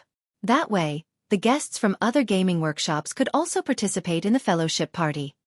Everyone was shocked when they heard Su Wenqing actually inviting an unknown guild representative to the fellowship party.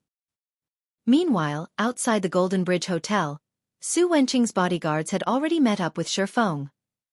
They then relayed their employer's intentions to Shifeng, inviting him upstairs. However, to these bodyguards' surprise, Shifeng immediately rejected the invitation. Mr. Shifeng, Elder Su is wholeheartedly inviting you to join him upstairs. I guarantee that you will not be disappointed. The leader of the bodyguards patiently persuaded Shifeng. I understand. However, I am still not done with the recruitment here. Also, even if I do agree, you'll have to ask the people lining up here if they'll agree to let me go. Shifeng smiled as he pointed at the long line in front of him consisting of over 1,000 people. He then continued, moreover, even if I am willing to go with you, someone inside will also chase me out again. I am a coward. That person has threatened me and said that I am not allowed to set even a foot in the hotel. I still have many people I need to interview, so please stop making things difficult for me. Su Wenqing's bodyguards were immediately rendered speechless. Wasn't this just blatant disregard of them? However, they had no choice but to report this matter back to Su Wenqing. What? Someone is threatening him from entering? Su Wenqing couldn't help but laugh when he heard these words. He then said, tell him that, as long as this old man is here, I guarantee that nothing will happen to him in this fellowship party, and nobody will dare chase him out. However, he still says that he doesn't dare enter. He doesn't wish to be chased out for a second time, the bodyguard said helplessly. Chased out for a second time? Does that mean he was originally a guest of this fellowship party? Yes. Su Wenqing was stunned. However, Anger immediately shot to his head when he finally reacted. Someone had actually dared to chase out a guest that he invited. Wasn't this just giving him a slap across his old face? Who dares chase away a guest I invited? At this moment, Su Wenqing's voice turned extremely chilling. Although he was not a martial artist himself, the pressure he emitted caused many of those present to become fearful. The bodyguard trembled as he slowly said, Xueqi.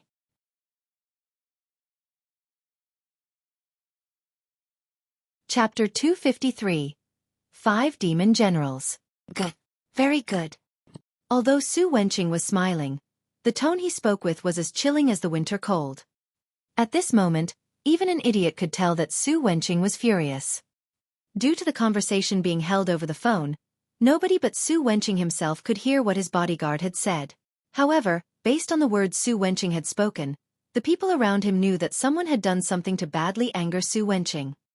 Where a matter such as chasing away an invited guest was concerned, neither Chen Wu nor Zhao Jianhua had such courage to do so, as doing so was equivalent to giving Su Wenqing a slap across his face. Everyone valued their prestige. Since this person had dared give Su Wenqing a slap, then this person shouldn't expect Su Wenqing to welcome it with a smile. At this moment, Zhao Jianhua, Chen Wu, and everyone else started feeling pity for the person that angered Su Wenqing. This was practically bearding the lion in its den, a truly suicidal action. However, they were also very curious about the person that dared to chase away an invited guest. They wanted to know just who this daring person was. Xueqi, come over here.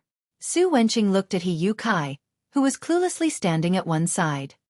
Confused, Xueqi thought Su Wenqing had some orders for him to carry out, failing to notice that Su Wenqing's chilling intent was directed at him.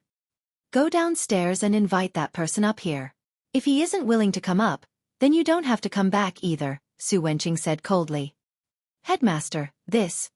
Xueqi was utterly confused about the meaning of Su Wenqing's words. You'll naturally understand after you go downstairs.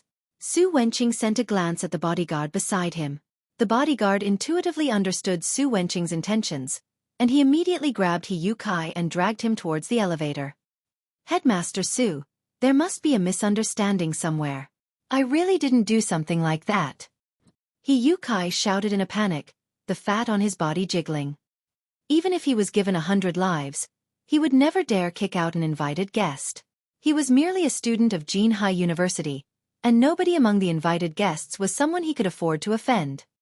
If he had to name someone that he had really driven away, then the only person that came to mind would be Shi Feng. However, Shi Feng was simply a student that was not worth mentioning. He was not an invited guest at all. No matter how Xueqi looked at the situation, Shi Feng would not be related to it in any way.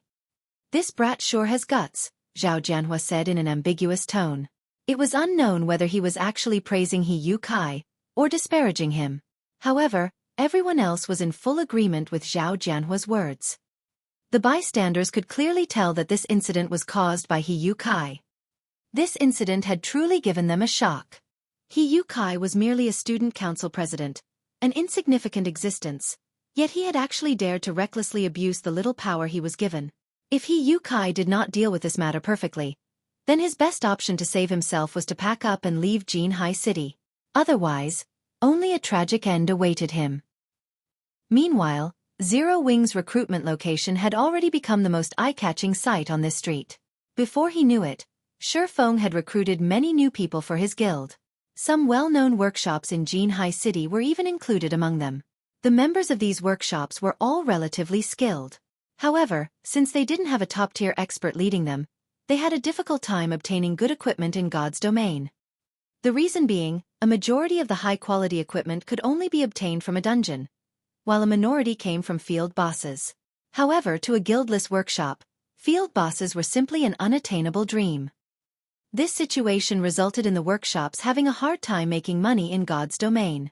Hence, many of these workshops wished to join a guild, a powerful guild, in particular. If they had a top-tier expert guiding them, dungeon diving would become a much easier endeavor. Moreover, compared to groping in the dark by themselves, they could improve themselves with much greater efficiency by learning techniques from a said expert. Meanwhile, the Zero Wing Guild was undeniably the best option available in Jinhai City for these guildless workshops. Currently, None of the guilds in Jinhai City had officially become a rated guild. In the past, if Shadow had not spent a humongous sum of money to annex a large number of workshops and recruited some new members with great potential, it would have had no way to quickly become a third-rate guild. In such a situation, Shadow would have also fallen in the competition over White River City, as this was the brutality of God's domain. The 5 demon generals have yet to show up even now.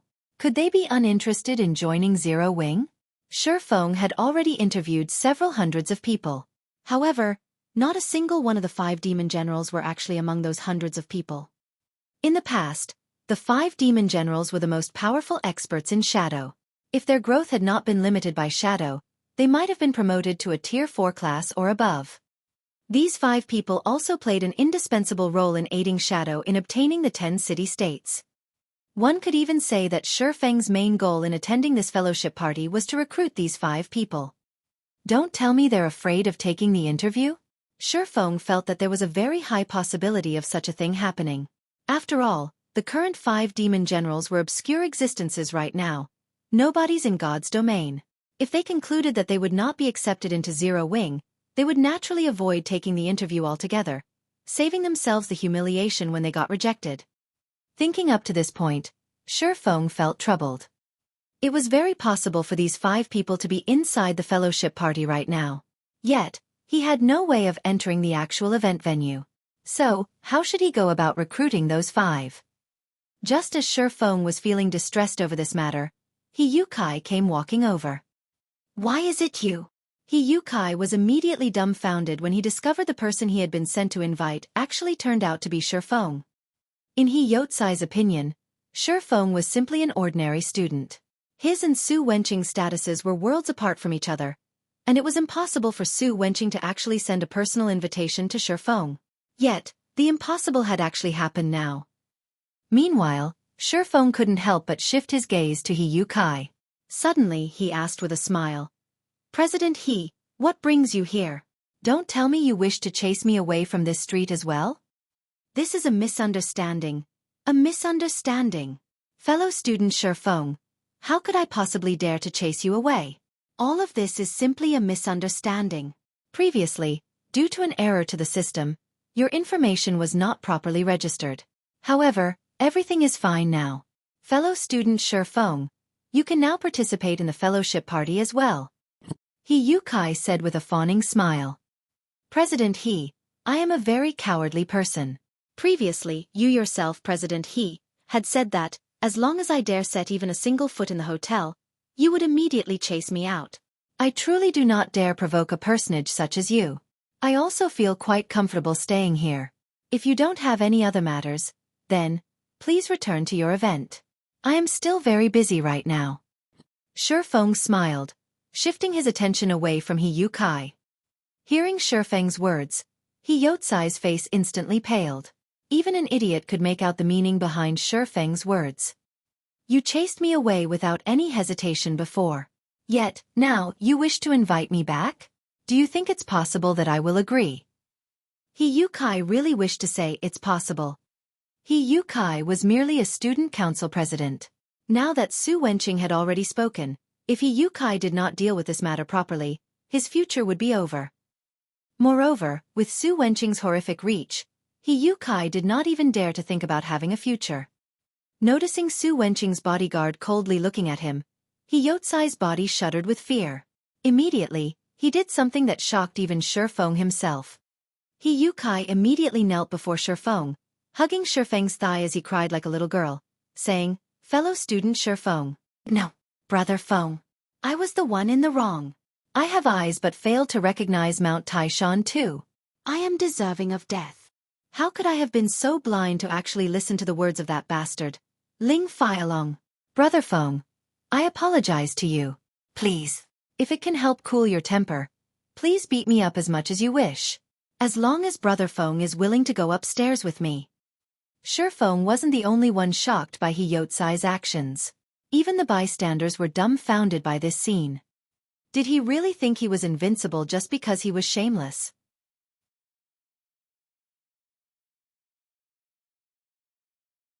Chapter 254. The young will surpass the old. As expected, It was Ling Feilong plotting behind the scenes. In truth, Shi Feng did not pay any attention to an insignificant character like He Kai. He only wished to find out who was trying to make trouble for him. Since he was able to ascertain that it was indeed Ling Feilong playing tricks on him, he no longer had any use for He Kai. All right, save your crocodile tears. I'll go up with you. However, my requirement is for you to clearly repeat the words you just said to Headmaster Su. Otherwise, pray for your own future, Shi Feng said calmly as he kicked He Kai away. How could you do this to me? Instantly, He Kai recovered his previous smiling appearance, making it look as if none of the embarrassing scene from before had actually happened. However, there was a hint of hatred hidden beneath his eyes as he looked at Shi Feng. He Kai had already embarrassed Su Wenqing. If he told Su Wenqing of this matter, then he would be adding Ling Feilong to the list of people he had offended. Moreover, Ling Feilong was supported by Zhao Jianhua, who was an even more frightening existence. Even if Su Wenqing were to forgive him, Ling Feilong and Zhao Jianhua would definitely not let him off. A wolf in front, and a tiger behind. Even if he did not lose his life, his future would be ruined. Shi Feng was simply too cruel for wanting him to do such a thing. Why can't I do such a thing? I am only asking you to tell the truth. Now, tell me, what is your decision? Shi Feng smiled calmly, completely ignoring the poisonous glare He Kai was sending him. What comes around goes around. After some contemplation, He Kai took a few deep breaths before coming to a decision. He then shifted his eyes towards Shi Feng, a malicious glint in his eyes as he said, I can agree to your demands. However, you must allow me to join Zero Wing. It seems that you still aren't clear about your current situation. You wish to discuss conditions with me? Then let me tell you, you only have two options right now. You either speak or don't. In my personal opinion, it's best that you speak the truth. At the very least, you will earn the pardon of Headmaster Su. Shi Feng then raised his brows, stating, My patience is limited. I will give you 3 seconds to consider. All right, I'll speak. He Kai quickly made his choice. Compared to Ling Feilong and Zhao Jianhua, he was even more afraid of Su Wenqing. After all, Su Wenqing's influence was simply too extensive.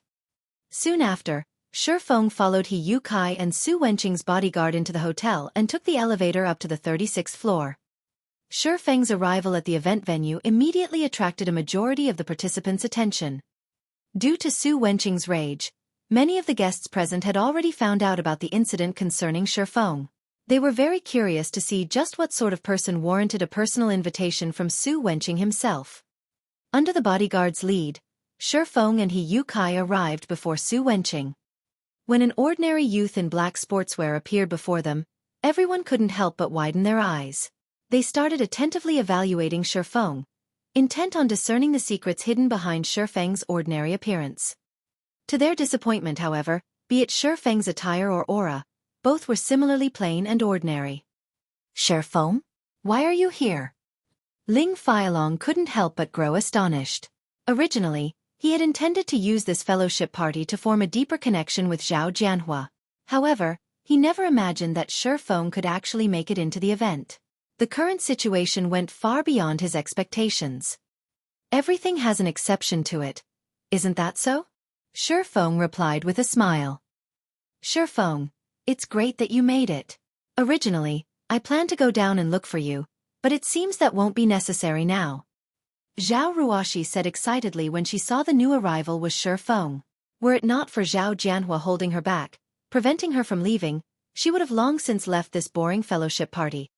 Sitting beside Zhao Ruoxi, Zhao Jianhua immediately turned grim when he heard Zhao Ruoxi's words. Previously, Zhao Ruoxi had pestered him endlessly for him to let Shi Feng come up, angering him greatly. Never would Zhao Jianhua have thought that, not only did this commoner not give up, he had actually entered the event venue now. Didn't I tell the ones below not to let him in? How did he manage to get in? Zhao Jianhua's mind was filled with questions. He failed to realize that Shi Feng was none other than the Zero Wing representative that Su Wenqing had invited. Young man, come over here and take a seat. This old man is called Su Wenqing, the current headmaster of Jinhai University. Su Wenqing slowly stood up and formally introduced himself. Shi Feng, a fourth-year student of Jinhai University, Shifeng replied softly. You are a student of our school? Indeed, the young will surpass the old. So young, yet you've already entered the middle management of the Zero Wing Guild, Xueqi said, slightly surprised. He did not believe Shifeng had a very high position in the Zero Wing Guild. However, normally, only those in middle management or higher had the right to recruit members. Shifeng had yet to graduate from university, yet he had already managed to become a middle manager of a mysterious guild. In the eyes of commoners, this could be considered a great achievement. At the very least, Shifeng was much more successful than most of the students present at the fellowship party today. Xueqi's amiable bearing and praise towards Shifeng slightly surprised Chen Wu and Zhao Jianhua, who sat close to Xueqi. They never thought Xueqi would praise a younger generation like so, a plain and ordinary youth like Shifeng, no less. For a second, they even thought that their ears were playing tricks on them. Even when faced with Zhang Luowei, the person with the brightest future in Jinhai University, Xueqi had simply said the words, "not bad." Although they were shocked by the fact that a person like Shifeng was a middle manager of a guild, an achievement like this did not warrant such praise from Xueqi himself. After all, Xueqi was a very influential character in Jinhai City. However, Xueqi held an optimistic view on Shifeng's future. Shifeng's temperament, which was as calm as the great ocean, especially solidified this opinion of his. This was not something a youth like him should have, or to put it bluntly, it should be impossible for a youth like Shifeng to possess such a temperament. If not for the fact that Xueqi had met with countless people, and had seen all sorts of people throughout his life, he too would not have discovered this particular trait of Shifeng's. Being capable of entering the middle management of such a powerful guild clearly showcased Shifeng's ability. Before long, Shifeng would definitely enter the upper management of the guild, hence why Xueqi was being so courteous with Shifeng. Headmaster must be joking. Shifeng laughed. After Xueqi exchanged a few words with Shifeng, Xueqi shifted his gaze once more to He Kai, who was currently trembling where he stood. Xueqi demanded coldly, "Speak. What happened?" Although Xueqi's voice was soft, it was filled with oppressiveness.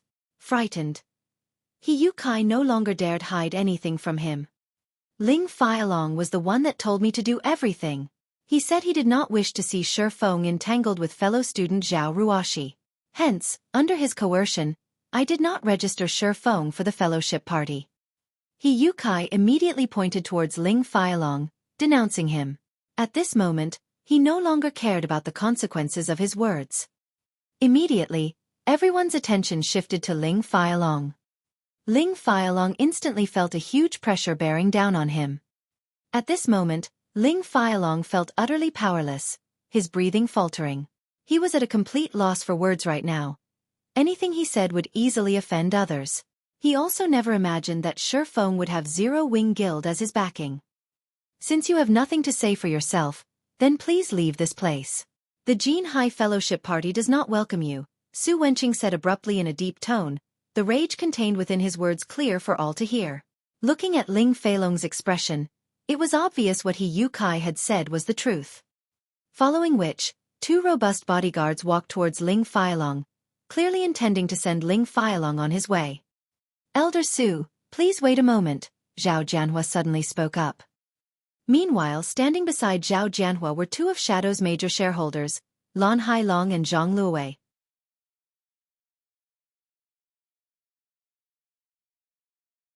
Chapter 255. There is only one protagonist.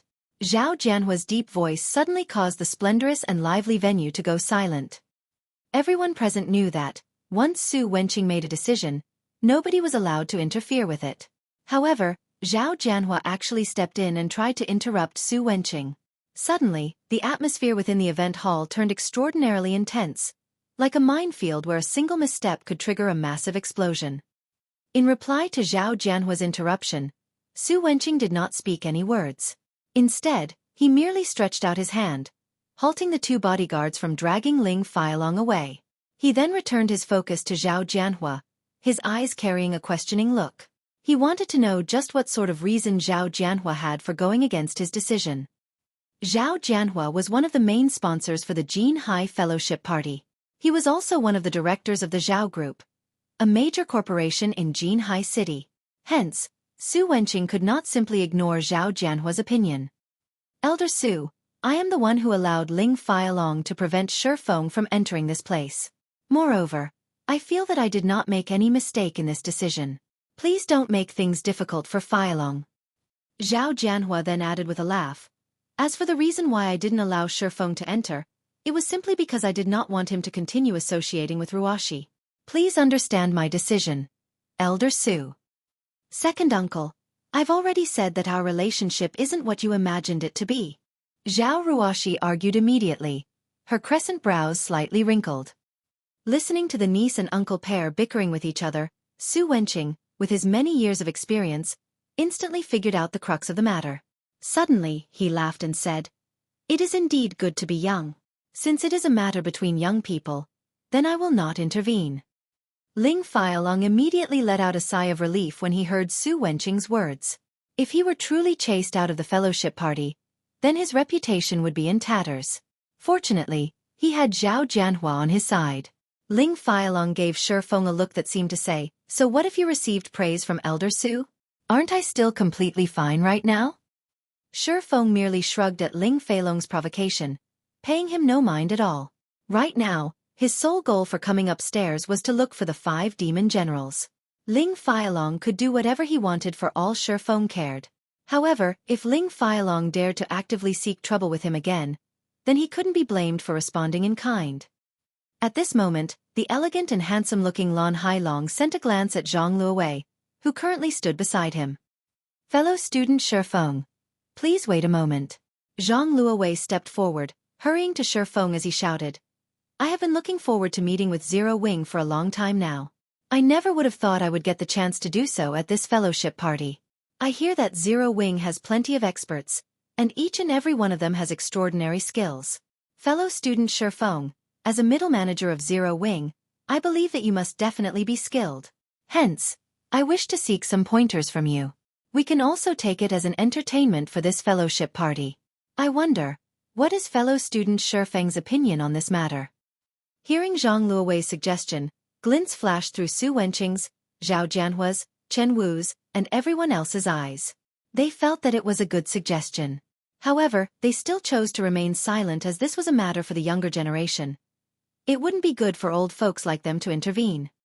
Among those who showed interest in Zhang Luowei's suggestion, Zhao Jianhua was the most eager for it to take place. Zhao Jianhua knew very well how amazing Zhang Luowei was. After all, even a martial arts master like Chen Wu looked favorably upon Zhang Luowei. Within a few years, Zhang Luowei would definitely become the fighting champion of Jinhai City. Meanwhile, if Shifeng embarrassed himself in front of Ruoshi right now, at the very minimum, he could make Zhao Ruoshi understand how ordinary Shifeng actually was. Once she knew that they were people of 2 different worlds, she might even decide to give up on her relationship with Shifeng. Is this going to be a martial arts competition? Excellent! To think that I'll get the chance to witness Jinhai University's champion fighter exchanging moves with an expert from Zero Wing. The money I paid to join this fellowship party is totally worth it. Anticipation started filling the eyes of everyone present within the event venue. Ha ha ha! Fellow student Shifeng, see how everyone is looking forward to an exchange between you and Luowei. It wouldn't be good to disappoint everyone, right? You can rest assured though, since this is only an exchange of pointers, we won't go too far in this competition. We are only doing this to liven things up at this party. Lan Hailong chimed in with a laugh. He continued, I am also a board member of Shadow, and in regard to a guild as powerful as Zero Wing, I had always wanted to learn a thing or two from you all. I wish to take a look at the gap between us so that I can turn Shadow into a guild that would not lose out to Zero Wing. I hope fellow student Shifeng will not refuse this competition. The shrewd Lan Hailong was very good with his words. He had made the simple competition between Zhang Luowei and Shifeng sound as if it were a competition between Shadow and Zero Wing. Lan Hailong was clearly intending to use Zero Wing to raise Shadow's status. Originally, the protagonist for the fellowship party should have been Shadow Guild. However, that role had been hijacked by Shifeng midway, and now, Zero Wing had become the protagonist of the event. Moreover, Shifeng had also managed to recruit plenty of new members with good potential.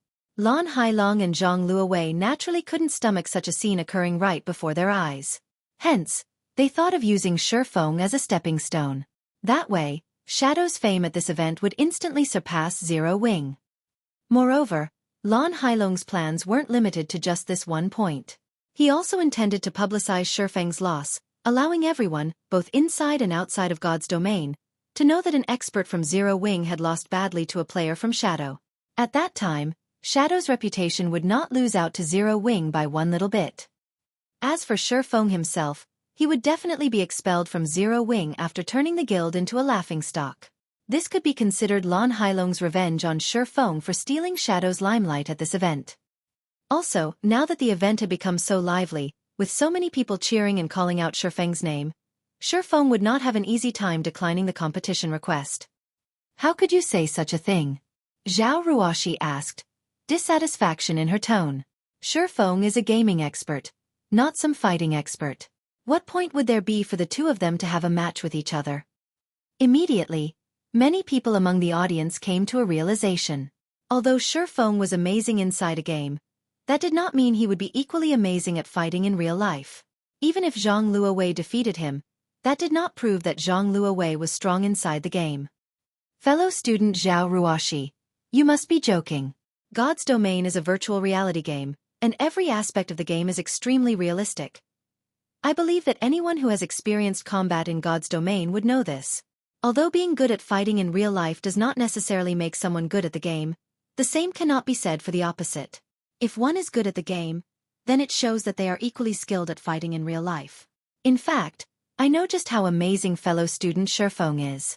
After all, he was able to defeat Zhou Yuhu, the student who placed third in Jinhai University's fighting competition. With such strength, it would be a pity for the two of them to not compete against each other. Lan Hailong smiled calmly.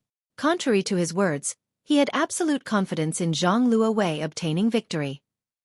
As for Shifeng, although he was relatively powerful himself, he was definitely not a match for Zhang Luowei. The reason being, Zhang Luowei had already reached the standards of a professional. He was on an entirely different level when compared to Zhou Yuhu. What? That Zhou Yuhu was actually defeated by Shifeng? No wonder he managed to become a middle manager of Zero Wing. As expected, Zero Wing is powerful. Many of those present in the event hall was shocked by this revelation, their anticipation towards the competition between Shifeng and Zhang Luowei growing even more intense. It seems that I really can't underestimate young people. To think that he would choose to keep himself hidden despite possessing such skills. It is truly rare for a youngster like him to have such a humble heart, Su Wenqing commented, his evaluation of Shifeng rising even higher now. With such a temperament, his future achievements would definitely be extraordinary. Chief Zhao, don't you think your requirements are a little too high? You should just let the younger folk handle themselves. It wouldn't be right for us older generations to constantly stick a hand into their matters. It can't be true, right? He managed to defeat Zhou Yuhu with a small body like that? Zhao Jianhua looked at Shifeng suspiciously. He had a good grasp on the standards of the fighting competition held in Jinhai University. It was also the reason why he admired Ling Feilong's achievement of obtaining 9th place in the competition. All right then. Since everyone is looking forward to it so much, how could I bear to refuse? Shifeng laughed. Lan Hailong was still as good with words as he had been in the past. Shifeng had a very clear understanding of Lan Hailong. Lan Hailong was also the cause for his decade of hard work going to waste. Shifeng remembered this point very clearly.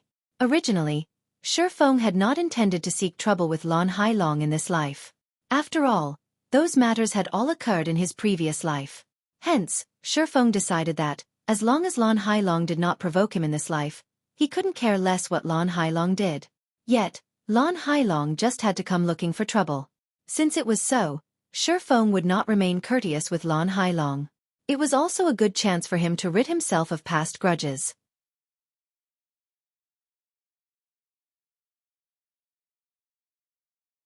Chapter 256. Demon. The brat actually agreed. It seems he still has some courage to him. Zhao Jianhua's opinion of Shifeng changed slightly. Zhang Luowei was reputed to be a genius at fighting, and his mastery of Luohan Quan was very high. Many professional fighters were not even his match. Meanwhile, Shifeng was only a gamer. Although his achievement of defeating Zhou Yuhu was indeed praiseworthy, when compared to Zhang Luowei, they were still on entirely different levels. Standing beside Zhao Jianhua, Zhao Ruoxi grew panicked. Why is this Shi Feng acting so foolishly? Zhao Ruoxi was inwardly speechless at Shi Feng's decision. Lan Hailong merely flattered him a little, yet he's already acting so cocky. Doesn't he know that Zhang Luowei is a real martial arts expert? Meanwhile, Ling Feilong stood at a distance, sneering at Shi Feng. He had personally witnessed Shi Feng's fight with Zhou Yuhu, so he knew Shi Feng was pretty skilled as well. However, he still had a long way to go before he was Zhang Luowei's match. Moreover, Zhou Yuhu had taken Shi Feng lightly the last time, resulting in him being caught off guard and losing to Shi Feng in one strike. If Zhou Yuhu had paid more attention to the fight, the final result definitely wouldn't have been so decisive.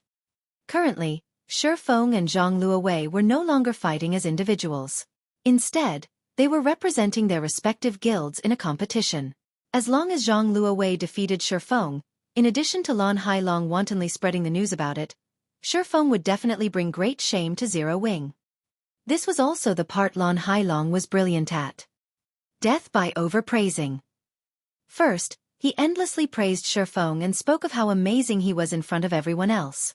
Then he made Shi Feng sound as if he was representing his guild in this competition, turning this normal exchange into a contest between two guilds. Finally, once Zhang Luowei defeated this amazingly powerful Shi Feng, Lan Hailong would use this piece of information to showcase just how amazing Shadow was.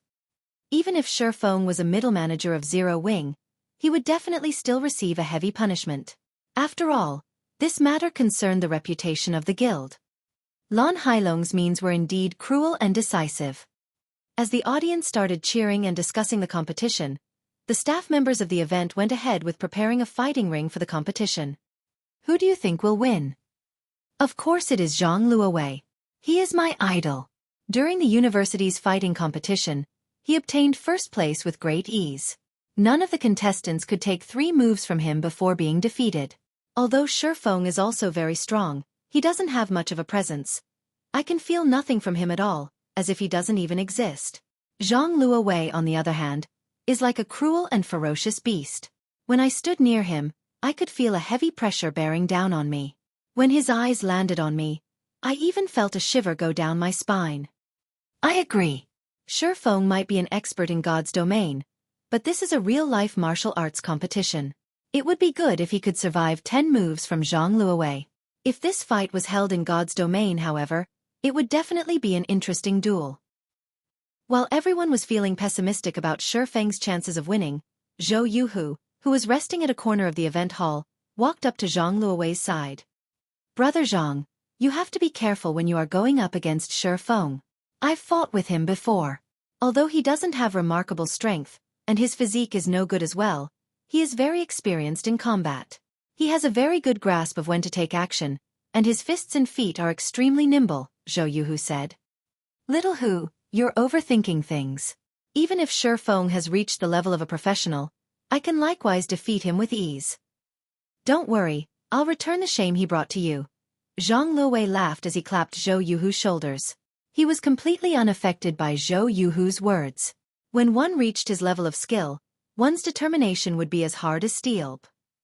Certainly, Zhang Luowei was not underestimating Shi Feng. He had simply reacted this way due to the arrogance of an expert. He would have confidence no matter what kind of enemy he faced. Brother Zhang. Zhou Yuhu knew that his advice had fallen on deaf ears. However, only those who had personally exchanged moves with Shi Feng would know how frightening he truly was. If Zhang Luowei was described as a ferocious beast, then Shi Feng was like the great ocean. No matter how powerful a person was, they would be helpless in the face of Mother Nature. In truth, Zhou Yuhu had wanted to dissuade Zhang Luowei from having a competition with Shi Feng. Only, after taking into consideration Zhang Luowei's prestige, he had instead chosen to warn him to be careful. However, his words had clearly been in vain. The staff members had very quickly enclosed an area for the martial arts competition. Although the fighting ring was somewhat smaller than one in an official setting, there was still a space of 100 square meters available. It was sufficient for 2 people to exchange punches and kicks with each other. Meanwhile, Su Wenqing, Zhao Jianhua, Chen Wu, and several other well-known figures in Jinhai City sat in the section closest to the fighting ring. Everyone else could only stand several meters behind them to observe the fight. In the ring, Shi Feng and Zhang Luowei stood 5 meters apart from each other. The former was an ordinary man who had no presence whatsoever, while the latter was like a muscular beast that looked as if he could swallow a man whole. The imposing aura Zhang Luowei emitted could cause others to tremble in fear. A great battle between these two men could happen at any moment now. Meanwhile, the audience around the ring started tensing up, their eyes locked on the two fighters' every movement. Unlike a fight between ordinary people, which would take a long time to finish, an exchange between experts would end in an instant. Hence, they were deeply afraid of missing out even the slightest detail of the brilliant exchange between the two. In contrast, Xueqi and the other influential characters were currently talking cheerfully with one another. Master Chen Wu, as an ex-professional fighter and a martial arts master, which of the two do you think will win in this competition? Xueqi asked, a small chuckle escaping his lips as he caressed his beard. I can't say for sure. In a martial arts competition, strength and luck are both equally important. If I were to judge solely based on presence and physique, then Zhang Luowei is clearly a cut above Shi Feng. However, I have never personally witnessed how skilled Shi Feng is, so I can't make a clear judgment. Chen Wu shook his head, not providing a definite answer. If it was anyone else, even if it was the first time for Chen Wu to meet them, he could still determine the person's strength based on the presence he felt. He would then further evaluate the person's physique and make a rough evaluation. In Shi Feng's case, however, Chen Wu could sense nothing from him. Shi Feng's presence was so weak that Chen Wu might overlook him. If Shi Feng were just an ordinary person who had not defeated a combat expert like Zhou Yuhu, then Chen Wu would definitely conclude Shi Feng was a harmless white rabbit, an insignificant existence. Yet, defying all expectations, this little white rabbit had actually defeated a ferocious tiger like Zhou Yuhu. Hence, Chen Wu could not help but re-evaluate his opinion of Shi Feng. After all, if a little white rabbit could get rid of a ferocious tiger, who would believe that it was still a little white rabbit? Even if Shi Feng was a little white rabbit, he was still a rabbit demon that was capable of killing a tiger. If Shi Feng had truly cultivated into a demon, then his presence was merely a facade. If one had cultivated into a demon, while the other was still an ordinary animal, the two would be on entirely different levels. However, experts capable of cultivating themselves into a demon were extremely rare existences. The so-called cultivating into a demon did not refer to one becoming a demon physically, but spiritually. It also referred to wisdom. When an expert reached this realm, the martial arts they practiced would no longer be something inanimate. It would start to take on life. However, a youth like Shi Feng should not be capable of reaching such a realm yet. Hence, Chen Wu could not determine Shi Feng's degree of mastery. Master Chen Wu, how can your keen eyes fail to make a judgment? Both Shi Feng and Zhang Luowei are just youngsters. Although both of them can greatly improve in the future, you should have some indication of who will win, right? Zhao Jianhua refused to believe Chen Wu's words. After all, it was clear at first glance who was stronger, and who was weaker. Hence, Zhao Jianhua believed that Chen Wu was simply leaving some face for Shi Feng. Unfortunately, Zhao Jianhua did not know that martial arts practitioners were usually forthright in their actions, even more so for a martial arts master like Chen Wu. He was always straightforward with his words, and he would never do something like twist his words around. He would only speak whatever was on his mind. While the few of them were having their cheerful conversations, the referee in the fighting ring sent a glance at both Shi Feng and Zhang Luowei, before abruptly swiping his hand down between the two fighters. Immediately, he shouted, "Begin!"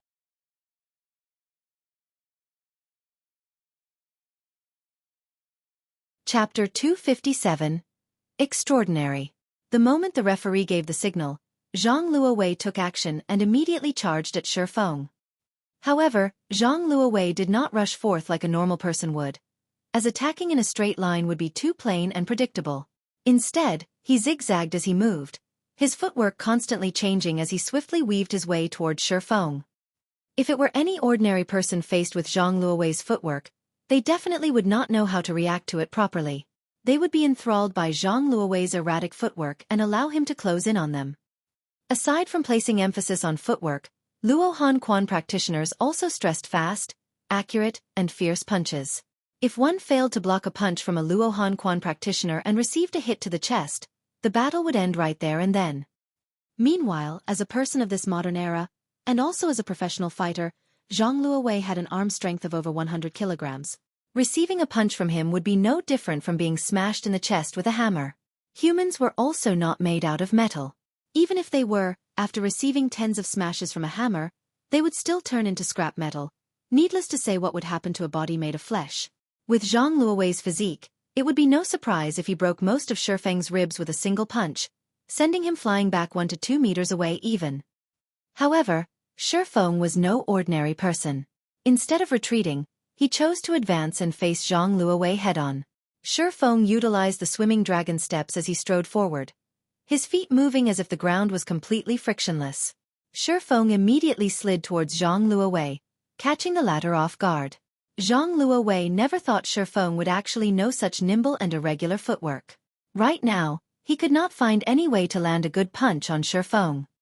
Shifeng had over a decade of campaigning in God's domain.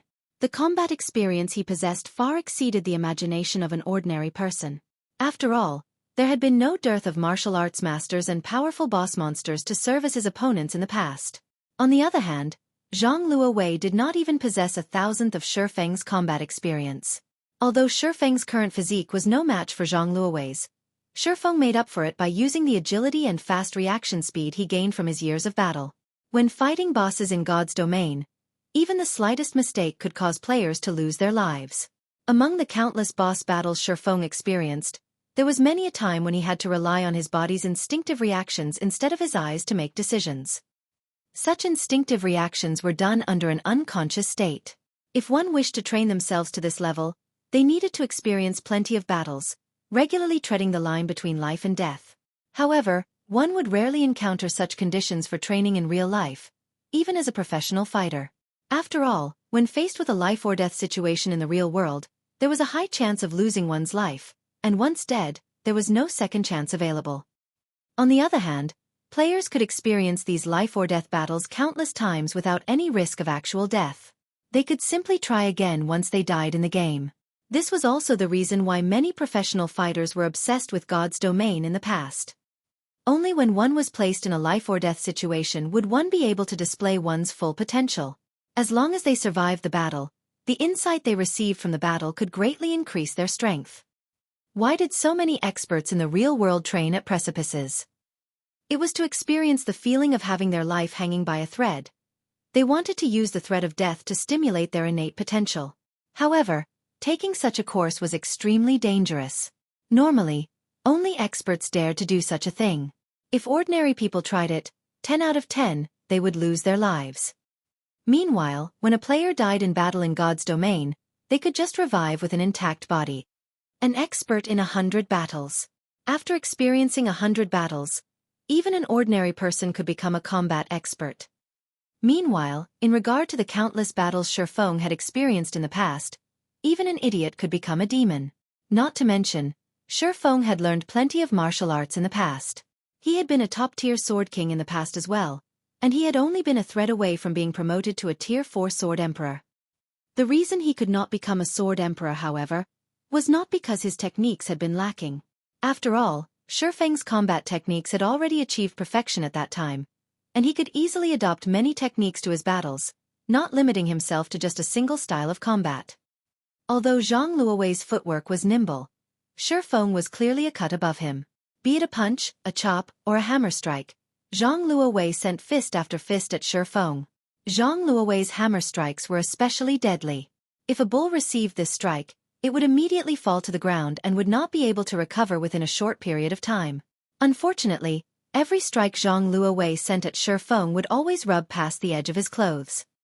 Meanwhile, Shifeng was constantly drifting around Zhang Luowei's side, revolving around him like a true dragon. No matter how Zhang Luowei tried to move, he could not escape from Shifeng's shadow.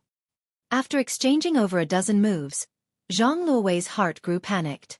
Never had he imagined Shifeng to be a martial arts expert as well. When Shifeng executed the swimming dragon steps, he was like a true dragon traversing the 9 heavens, advancing and retreating with ease. However, Zhang Luowei also knew that Shifeng did not dare take him head-on. Yet, if Zhang Luowei continued his successive attacks, he would sooner or later exhaust himself completely and definitely be defeated. Scram! Zhang Luowei decided to use his finishing move, Fierce Tiger pouncing on its prey, springing at Shifeng like a hungry tiger. Shifeng immediately moved his feet, effortlessly dodging Zhang Luowei's attack. Zhang Luowei took this chance to twist his body around, planting one of his feet forward as he swung his fists around, executing twin peaks piercing the clouds at Shifeng's side.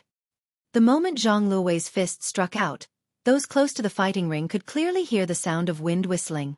If Shifeng was struck by this move, he would be either dead or crippled. Contrary to expectations, Shifeng reacted calmly and unhurriedly. He simply smiled in reply to Zhang Luowei's vicious attack. Putting strength into his toes, Shifeng immediately did a flip in mid-air. He then executed the move Swimming Dragon's Stable Strike, using his body's momentum to redirect Zhang Luowei's fists away, letting them strike nothing but air. Immediately afterwards, Shifeng's fists opened up, and utilizing the centripetal force of his body's rotation, he struck the major artery on Zhang Luowei's neck with his palm. Before Zhang Luowei could properly react, he suddenly felt a chill at his neck, his breathing becoming difficult. Due to his brain receiving a shortage of blood, Zhang Luowei's limbs started to stiffen. However, Zhang Luowei was no ordinary person. He instantly knew he had received an attack from Shifeng, causing the response of his four limbs to lag. As a last resort, Zhang Luowei rammed his head at Shifeng, who was currently full of openings as he hung in mid-air. Zhang Luowei was fully intent on ending the battle in mutual destruction. If Shifeng wished to attack him in this situation, Shifeng would have to receive the ramming attack from him. Good. Shifeng first felt surprise, then joy. Contrary to expectations, Shifeng did not choose to retreat and give Zhang Luowei a chance to catch his breath. Instead, Shifeng executed the move Dragon's Palm, taking advantage of the situation to send another palm strike at Zhang Luowei's neck. With this strike, Shifeng immediately redirected Zhang Luowei's all-out charge, completely neutralizing the latter's attack. In addition, Shifeng's attack was further fueled by the force of his body's rotation.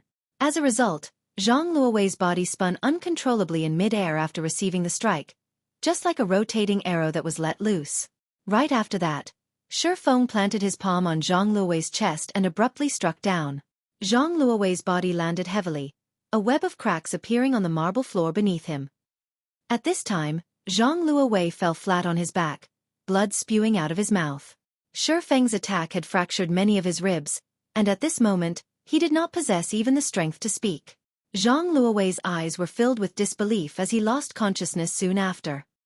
Although this series of complex actions sounded slow when described, in reality, everything had happened within an instant. The audience was stunned into silence. Every one of them looked at the fighting ring with dumbfounded expressions. The two in the ring were clearly locked in battle before. Before anyone could react, Zhang Luowei's body was already falling to the floor, his body not even twitching as he landed. He actually defeated Zhang Luowei? My eyes aren't playing tricks on me, right? Zhao Jianhua rubbed his eyes, thinking that he was hallucinating. However, the fact that Zhang Luowei lay on the floor, unmoving, proved that he was not imagining things. A plain and ordinary person that did not possess the presence of an expert had actually defeated a combat genius. Who could believe such a thing? Second uncle, how are Shifeng's skills? Zhao Ruoshi proudly asked Zhao Jianhua, who was sitting beside her, her tone making it sound as if Shifeng's victory was her own victory. Strong, very strong. However, I still feel strange when I look at him. Even though I myself am a martial arts practitioner as well, I couldn't tell what kind of technique he used to defeat Zhang Luowei, Zhao Jianhua said, his heart filled with questions. He then asked, Master Chen Wu, do you know what kind of technique he used?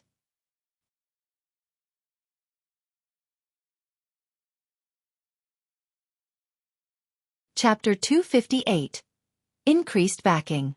Zhao Jianhua's expectant gaze made it difficult for Chen Wu to respond. Previously, he did not have a clear grasp on Shifeng's actual strength. He had merely felt that it was possible for Shifeng to have already reached that realm. However, now that he had actually witnessed Shifeng in action, shock was the only word that could describe his current state. Chen Wu had not dared to imagine that a young man in his early 20s could already attain such a high understanding of martial arts. If Shifeng's understanding of martial arts had merely achieved perfection, Chen Wu could still attribute it to him being a genius. Yet, when Feng executed his moves, his actions were like nature itself, alive and full of spirit. Such actions were impossible with theoretical understanding alone. One needed to experience extensive combat, and also undergo countless life-or-death experiences in order to attain such a level. Even Chen Wu himself had only recently reached such a level, and he was already 45 years old this year. Ever since he started practicing martial arts at the age of 16, he had participated in hundreds of battles, both large and small. He had even entered actual battlefields before. He could only achieve such a level today after undergoing the baptism of these fields of blood. Chen Wu found it hard to believe that Feng would possess so much hands-on experience. Even if he started participating in life-or-death battles in his mother's womb, it was impossible for him to achieve such a degree of perfection in only 20 years or so. As he isn't limiting himself to a single style of combat, I can't make a good judgment. In Jinhai City, however, there probably isn't another youth like him who has cultivated his martial arts to such a level. Chen Wu sighed, a soft chuckle escaping his mouth. It can't be, right? Master Chen Wu, aren't you appraising him too highly? Zhao Jianhua was shocked by Chen Wu's words. No, my evaluation is not high at all. Although Feng's physique is on the weak side, in terms of actual combat strength, he would have no problem entering the top 10 of the provincial fighting tournament. Chen Wu shook his head, refuting Zhao Jianhua's words. Chen Wu's words instantly shocked Su Wenqing and Zhao Jianhua. Although the champion fighter of Jinhai City could be considered a top-tier expert, on the provincial level, he would not amount to much. After all, there were tens of cities within a single province. Not to mention the top 10, even entering the top 30 in a provincial fighting tournament would be a difficult challenge. Yet, a martial arts master like Chen Wu was confident that Feng could make it to the top 10. The listeners could not help but raise their evaluation of Feng. In the past, Chen Wu had personally entered the top 3 in a provincial tournament, so he had a very good grasp on the standards of the fighters at that level. If Chen Wu said so, then Feng did indeed possess the strength to enter the top 10 of the province. There were hundreds of millions of people within the province, and the number of fighters participating in the tournament was in the hundreds of thousands. If Feng was capable of entering the top 10 out of so many participants, then his value would far exceed even that of the champion fighter of Jinhai City. In regard to a combat genius like Zhang Luowei, Zhao Jianhua and the others only treated him as one of the younger generation. Although they looked favorably on him, it was not to the degree of placing actual importance on him. In Feng's case, however, not only was it necessary for them to consider him someone of consequence, they also had to treat him as an equal when dealing with him. It seems that I have misjudged that little brat. He held such strength in his hands, yet he actually chose to keep it hidden. It is no wonder Ruoshi is placing such importance on him. At this moment, Zhao Jianhua no longer looked at Feng with anger and contempt. On the contrary, admiration filled his eyes. He then shifted his gaze towards Ling Feilong who sat beside him, thinking in rage, this brat on the other hand, actually dared to use me as a hatchet man. It seems he needs to be taught a lesson. Previously, Zhao Jianhua had a favorable opinion of Ling Feilong. He was also clear on the fact that Ling Feilong was trying to pursue Zhao Ruoshi. However, he did not block Ling Feilong's actions as the boy was indeed excellent. He had the qualifications necessary to pursue his beloved niece, Ruoshi. Now, however, Zhao Jianhua only felt loathing for Ling Feilong. At this point, even if Zhao Jianhua was an idiot, he could still tell that Ling Feilong had been using him all along. Previously, Ling Feilong had many a time commented on Feng's shortcomings, his family's poverty, and how Feng was constantly stalking Ruoshi. Ling Feilong had also mentioned that Feng was often bullied by others, that he was a mediocre person, and so on. Now, however, it would seem that the situation was completely different from what Ling Feilong had made it out to be. In reality, Ling Feilong had no chance of being compared to Feng, hence why Ling Feilong slandered Feng, giving Zhao Jianhua a bad impression of Feng. Placing 9th in the university? That might be an impressive feat in Jinhai University, but against the backdrop of Jinhai City's fighting tournament, Ling Feilong would only amount to the standard of a fresh contestant. Meanwhile, there were hundreds of such new contestants participating in the city's fighting tournament every year. If placed in a provincial tournament, not even a hint of Ling Feilong's shadow would be found. As it were, the gap between Ling Feilong and Shi Feng was like the gap between heaven and earth.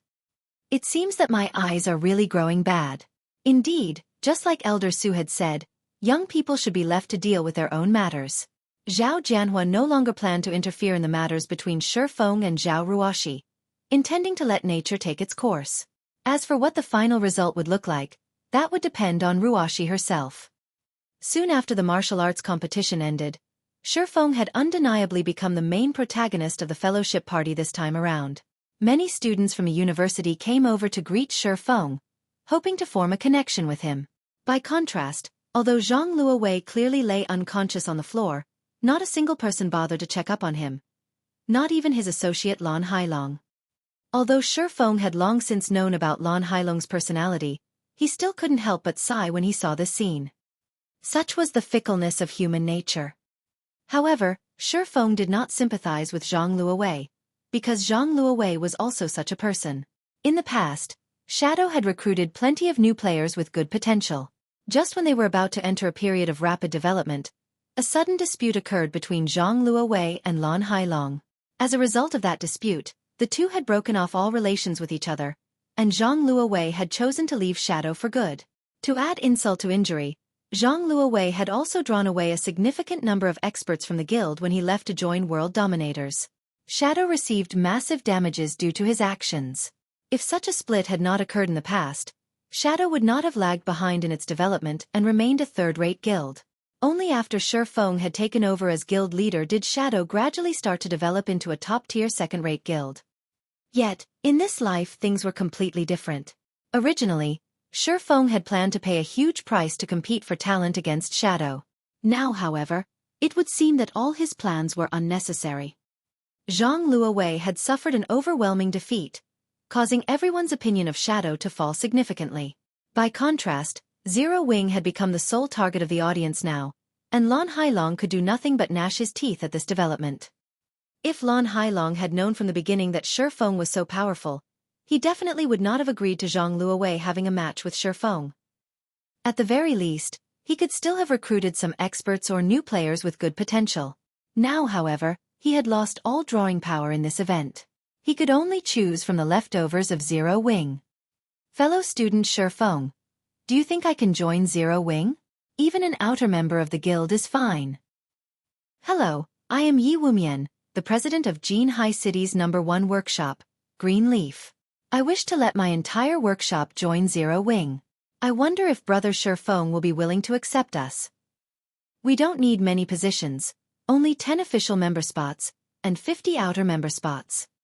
Just as Shi Feng restarted his guild recruitment, the elite students of the university quickly surrounded him. There were also plenty of workshop representatives and professional fighters trying to meet with him.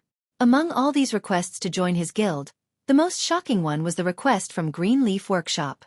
In the past, Green Leaf Workshop had completely ignored Shadow's attempts at recruiting them, and they had instead established their own guild. After doing so, they had managed to obtain the aid and sponsorship of several corporations, becoming a third-rate guild in God's domain. At that time, however, the number of guilds being established in Jinhai City was growing by the day, which resulted in the dilution of available funding. If the Green Leaf Guild had not been lacking in funds at that time, without a doubt, they would have been a powerful rival for Shadow. Besides that, Shi Feng had finally managed to locate the 5 demon generals of Shadow. By the time the fellowship party ended, the number of people he managed to recruit had exceeded the quota he previously set by more than 100.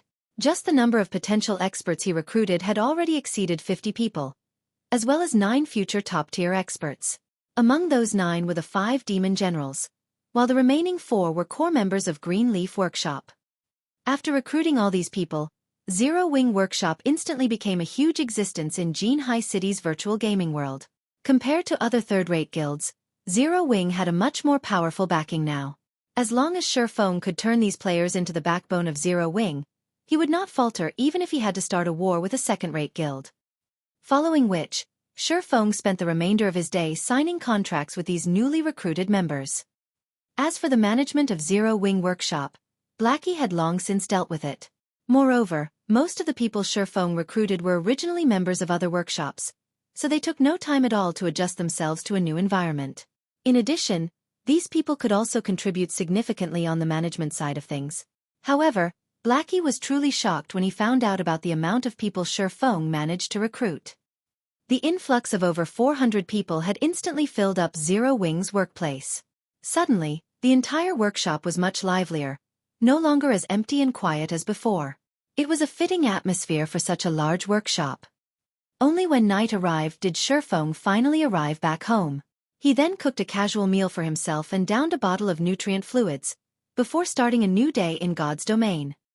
Also, this new day was fated to be extraordinary.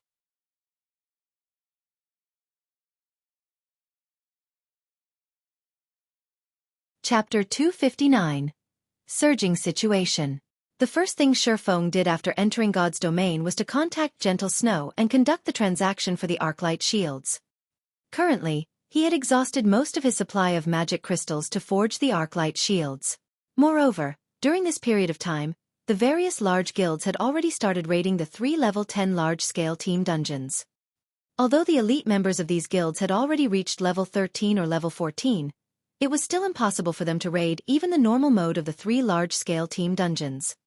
Even though these were only level 10 dungeons, in reality, the bosses inside were not limited to just level 10. The highest leveled boss inside the normal mode dungeon reached level 13. There was nothing special about the loot of the normal mode dungeon. The best items players could get were a bunch of level 10 secret silver weapons and equipment, and also some number of materials needed by lifestyle players. However, the hard mode of the large-scale team dungeon was markedly different. The main reason why they were titled the 3 Great Dungeons was because of the fact that, along with the increase in difficulty, the levels of the monsters inside the dungeon would also increase. For the hard mode of the 3 Great Dungeons, the bosses inside were all level 15. Hence, it would not be an easy endeavor for players at this stage of the game to obtain the first clear of the 3 Great Dungeons. In addition, the loot obtainable from the hard mode of these dungeons was significantly different, as a majority of the weapons and equipment dropped were of fine gold rank. Moreover, they were growth-type weapons and equipment. They were capable of growing from level 10 to level 15. However, they were bound to players upon equipping. As for Hell mode, the bosses inside were all level 18, and the weapons and equipment they dropped were mostly dark gold rank. These items were also capable of growing from level 10 to level 18, and similarly were bound to players upon equipping. The Hell mode of the 3 Great Dungeons was also the most difficult among dungeons below level 20. After level 20, there would be new large-scale dungeons available to players within the White River City region. There were a total of 4 such dungeons, and among them, 3 were 50-man dungeons, while the remaining one was a 100-man dungeon. The difficulty of a 100-man dungeon was on an entirely different level when compared to a 50-man dungeon. The main reason being, as long as someone managed to obtain the first clear of a 100-man dungeon, the achievement would be announced to the entire God's domain. The announcement wasn't just limited to a single country. In other words, this achievement would be seen by the 2 billion players that were playing God's domain. In addition, the achievement would be recorded in the epic list of God's domain, allowing everyone in God's domain look at it. However, it was extremely difficult for players to obtain the first clear of a 100-man dungeon. Even Xueqi himself did not have a strategy to raid it. Gentle Snow pushed open the doors of one of the parlors of the Star Streak trading firm and entered the room. Gentle Snow's equipment now was quite different from the last time Xueqi had met with her. Most of the equipment she had on were of secret silver rank. Among them, the silvery white greatsword that she carried on her back was even of fine gold rank. Currently, Gentle Snow had already reached level 16. It was obvious that she had been grinding non-stop, night and day, to reach such a level. "Let's hurry up and make the trade," Gentle Snow said impatiently, not bothering to even take a seat. "It seems that you are in quite a hurry, Miss Snow. Did something happen?" Xueqi asked curiously. This was a transaction involving fine gold-ranked shields. It was definitely a matter of utmost importance. However, it seemed that Gentle Snow had an even more important matter to attend to. "It's nothing much. I just heard that Dark Star has already reached the second-to-last boss of the Land of Death, so I wish to be done with this trade quickly. In a moment, I'll need to head to the Land of Death as well." Gentle Snow did not try to hide the reason for her distress. The number 1 guild in White River City was actually a step behind Dark Star, a third-rate guild, in terms of raiding one of the 3 Great Dungeons. How could she not feel anxious? "They sure are fast. Since when did Dark Star possess such powerful experts? Xueqi felt something fishy about Dark Star. First, it had annexed over 10 unrated guilds. Now, a group of experts had appeared in its ranks. Its raiding progress of the 3 great dungeons was even faster than Ouroboros's. It should be known that Ouroboros was the current #1 guild in White River City. Moreover, in order to better develop the guild in White River City, Gentle Snow had transferred over many experts stationed at Star Moon City. She had even requested for a party from the God-slaying army to be sent to White River City, and each and every member of the God-slaying army was a top-tier expert. Yet, even when these top-tier experts were led by great experts such as Gentle Snow and Zhao Yueru, they still were not a match for Dark Star. Each of the 3 great dungeons had 5 bosses. Meanwhile, Dark Star had already cleared up to the 4th boss, while a powerful team like Ouroboros was only at the 2nd boss. No matter how Xueqi thought about it, Dark Star's progression was simply unbelievable. The difference between second-rate guilds and first-rate guilds lay in the quality of their experts. In order to nurture these experts, first-rate guilds had spent over a decade researching and gaining experience. Meanwhile, for a guild like the Assassin's Alliance, although it was a second-rate guild, in terms of nurturing experts, it was still at the stage of accumulating experience. Compared to a first-rate guild, they were on entirely different levels. However, what did Dark Star amount to? Moreover, Xueqi had made Dark Star an enemy of the first-rate guild Twilight Echo. Yet, nothing had actually happened to Dark Star. Xueqi had received no news of anything happening to it. On the other hand, Twilight Echo had done something so unbelievable that even Xueqi himself was shocked. The guild had actually paid the 50 million credits willingly to Xueqi. Thinking up to this point, Xueqi felt that the power supporting Dark Star from behind was far stronger than he had imagined. Twilight Echo must have discovered something about Dark Star for it to willingly pay up the 50 million credits. Here are 200 magic crystals. Here are the 4 Arclight shields, please verify them. Gentle Snow was no longer in the mood to discuss Dark Star. She immediately called out her trade window. Xueqi, likewise, tactfully stopped speaking of this topic. Seeing Gentle Snow in such a hurry, it seemed that Dark Star was putting quite a pressure on her. It was possible that Gentle Snow's worries were not just limited to the dungeon. There should be some other matters troubling her. In any case, this had nothing to do with Xueqi. Of course, if Gentle Snow was willing to reveal her troubles to him, Xueqi would naturally offer a helping hand, as a friend. However, Gentle Snow chose to keep quiet about them, so Xueqi could only remain silent as well. Moreover, these 4 Arclight shields should provide quite an upgrade to the MTs of Gentle Snow's team. They should have no problem surpassing Dark Star if they had these shields. The moment Gentle Snow inspected the attributes of the Arclight shields, her eyes immediately glowed, a hint of joy surfacing on her face. Excellent! The attributes on these Arclight shields are simply too good. I will need 2 more of these items. I wonder when you will be able to finish them for me? At this time, excitement was evident on Gentle Snow's face. With these 4 shields, they would definitely have no problem clearing the 2nd boss. The success rate for producing these shields is simply too low. I will need around half a day's time to complete 2 of them, Xueqi replied after giving it some thought. Then, I'll visit again in half a day's time. You better not sell them to anyone else. Gentle Snow nodded her head. She then left the parlor hastily. Shortly after Gentle Snow departed, Fire Dance arrived at the Star Streak trading firm. Guild leader, we've already finished our dungeon raiding preparations. We can head to the Demon's Castle at any time. Fire Dance looked at Xueqi with passionate eyes. She couldn't help but wish she could immediately show Xueqi how amazing the team she managed was. It's a little too early for that right now. The Demon's Castle is a 20-man team dungeon. You should also know that Zero Wing Workshop has recently recruited a new batch of members. On average, the level of these players are quite low. There are even some who have just made their accounts and entered the game. I want you guys to power level some of them, bring them up to level 15 quickly, and form a main team to raid the Demon's Castle, Xueqi said with a smile, passing Fire Dance a name list. Originally, Xueqi had intended to have Aqua Rose send some of her subordinates over to aid them. However, most of her subordinates were currently managing the new recruits of the guild. In addition, Aqua Rose's group was also in the midst of raiding 10-man and 20-man dungeons to upgrade their equipment, preparing themselves to raid the 3 great dungeons. They had neither the time nor energy to help him raid the demon's castle. Hence, Xueqi planned to form a main force for the guild.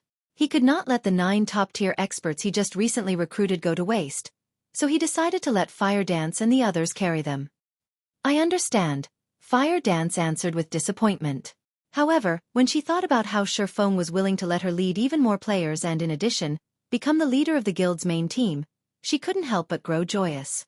After all, this showed that Xueqi acknowledged her abilities. Oh right. I nearly forgot to give these things to you. Just as Fire Dance was about to turn around and leave, Xueqi tapped his head and suddenly called out to her.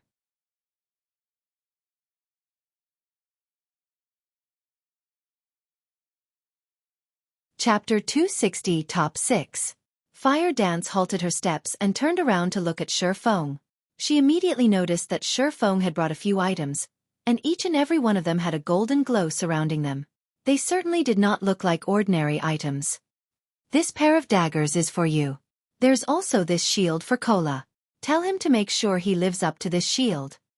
Xueqi traded the 3 items to Fire Dance. Of these, the pair of daggers were none other than the fine gold-ranked Ice Thorn and Raging Flames dagger that Xueqi won at the Blackwing auction. As the team leader of the guild's main force, Fire Dance's equipment naturally should not lose out to others. These 2 daggers were just right to give a boost to her current equipment. In addition, there was also the dark gold-ranked Arclight Guard. If Cola equipped this shield, no other Guardian Knight in White River City could even hope to match him. Fire Dance was instantly mesmerized by the attributes of the 2 daggers. Although the daggers she currently used were of relatively good quality, when compared to the Ice Thorn and Raging Flames dagger, the difference was like silver and gold. Fire Dance swapped out her old daggers for the new ones right away. The streaks of white and red hanging on the sides of Fire Dance's willowy waist looked extremely captivating. I've already instructed the 9 players to head to the appointed location. You just need to fetch them and help them level up, Xueqi said. I understand, guild leader.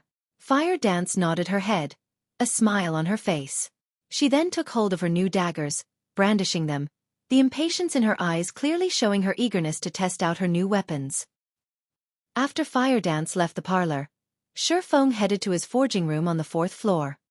Now that he had received a new batch of magic crystals, he would naturally resume forging more Arclight shields. As time slowly passed, unknowingly, the competition at the 3 great dungeons of White River City grew even more intense. Dark Star, which was at the forefront in terms of progression, finally started raiding the final boss of the Land of Death. Meanwhile, Ouroboros, which was placed second, started raiding the 4th boss. The advance of these 2 guilds greatly shocked the other guilds in White River City. What did that woman, Gentle Snow, eat? How could their progression suddenly increase so rapidly?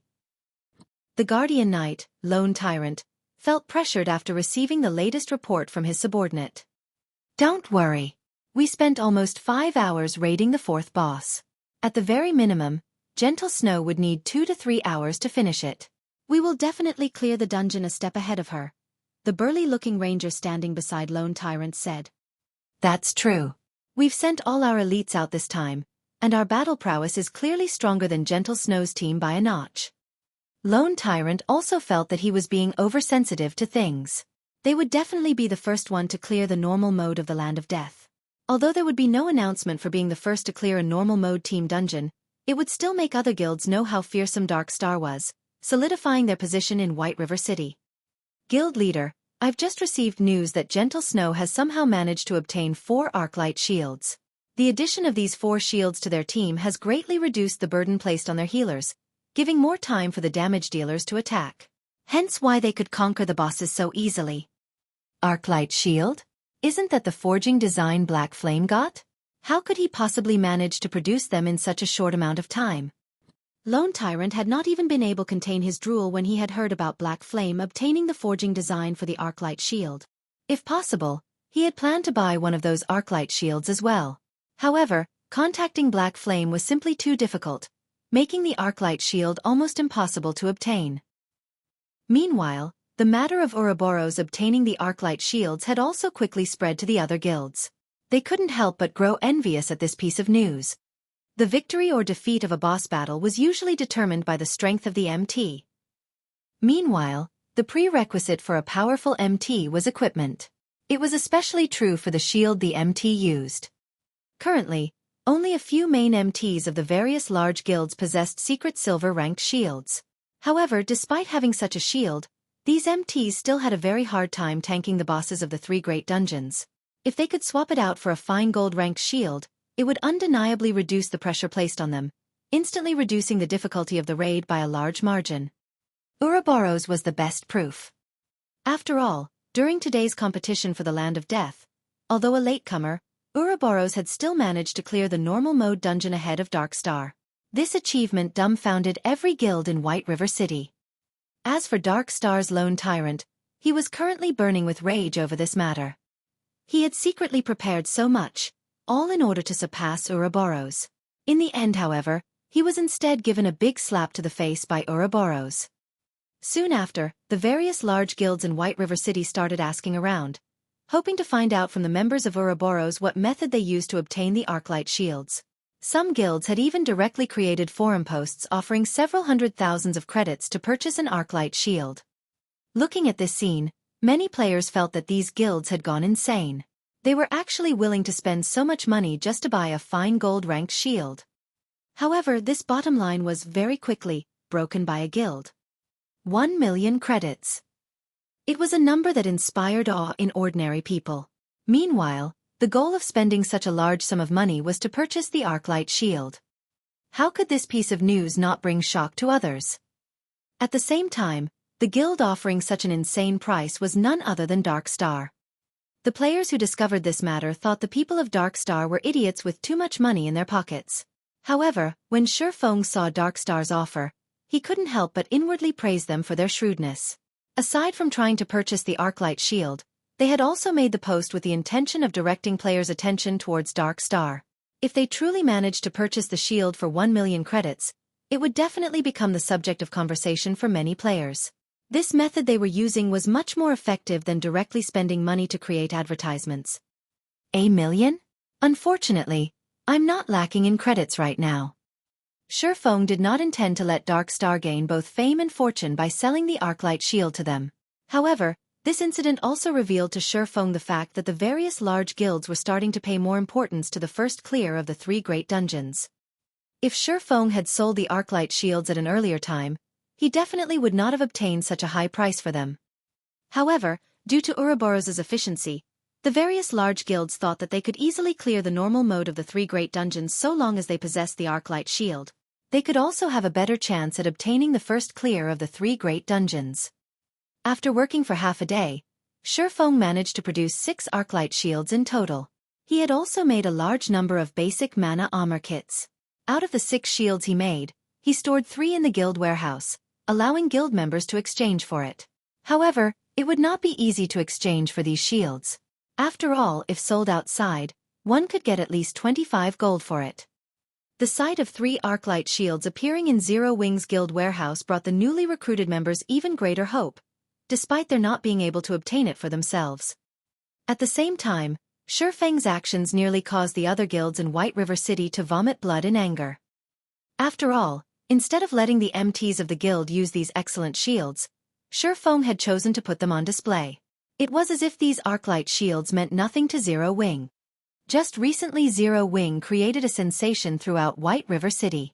Now, its member count had already exceeded 5,000. It also had the 8 great experts holding down the fort for them. Zero Wing's strength could no longer be categorized within the levels of only second-rate or third-rate guilds. Now that Zero Wing caused another sensation in White River City, many players could not help but re-evaluate their opinion of Zero Wing. When players tried to further investigate Zero Wing, they were immediately shocked by what they found. Not only was Zero Wing home to the 8 great experts, it also had Aqua Rose, a great expert who was no weaker than the snow goddess, Gentle Snow. In addition, there was also a rumor that the leveling expert, Xueqi, was overseeing the guild. With so many experts there, Zero Wing's strength within White River City did not lose out to the 3 first-rate guilds in the slightest. Although it was weaker than the first-rate guilds in terms of dungeon raiding, it had an extremely huge potential for growth. Unwittingly, Zero Wing had become publicly acknowledged as one of the top 6 guilds in White River City. The top 6 guilds were Ouroboros, Emperor's Light, World Dominators, Dark Star, Assassin's Alliance, and Zero Wing. Among these guilds, Ouroboros, Emperor's Light, and World Dominators were all first-rate guilds, and each of them possessed very powerful backgrounds. Even if only a portion of their actual strength was stationed in White River City, second-rate and third-rate guilds were still far from being comparable to them. Shortly after this incident, Xueqi exchanged another 2 Arclight shields with Gentle Snow. He then placed the remaining one for sale at the Star Streak trading firm. 30 gold. No negotiations. If converted to credits, one could obtain 30 gold coins simply by spending around 600,000 credits. However, it would still require some effort to fully gather 30 gold coins. Meanwhile, Xueqi had reached level 17 unawares just by forging items. Although his leveling speed was not as fast as that of Blackie and the others, who grinded on monsters on a higher level, nobody else in White River City could be a match for him. Guild leader. They're now all level 15 already. Moreover, we've also raided a few hard mode team dungeons, so their equipment are all of acceptable quality now. What should we do next? Fire Dance spoke through the communicator. Nicely done. Gather up everyone from the main team. Let's meet up at the Demon's Castle half an hour from now. Xueqi was a little surprised by Fire Dance's revelation. He never imagined that Fire Dance would bring him results so quickly. Originally, Xueqi had estimated that she would take a full day's time to complete the task. In the end, she barely took half a day to complete his request. It was completely beyond his expectations.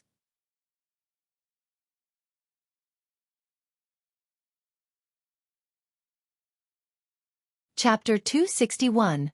Magnificent Lineup. What? You're saying Star Streak is selling an Arclight shield right now? Are you sure about this? Lone Tyrant grew excited when he received this piece of news.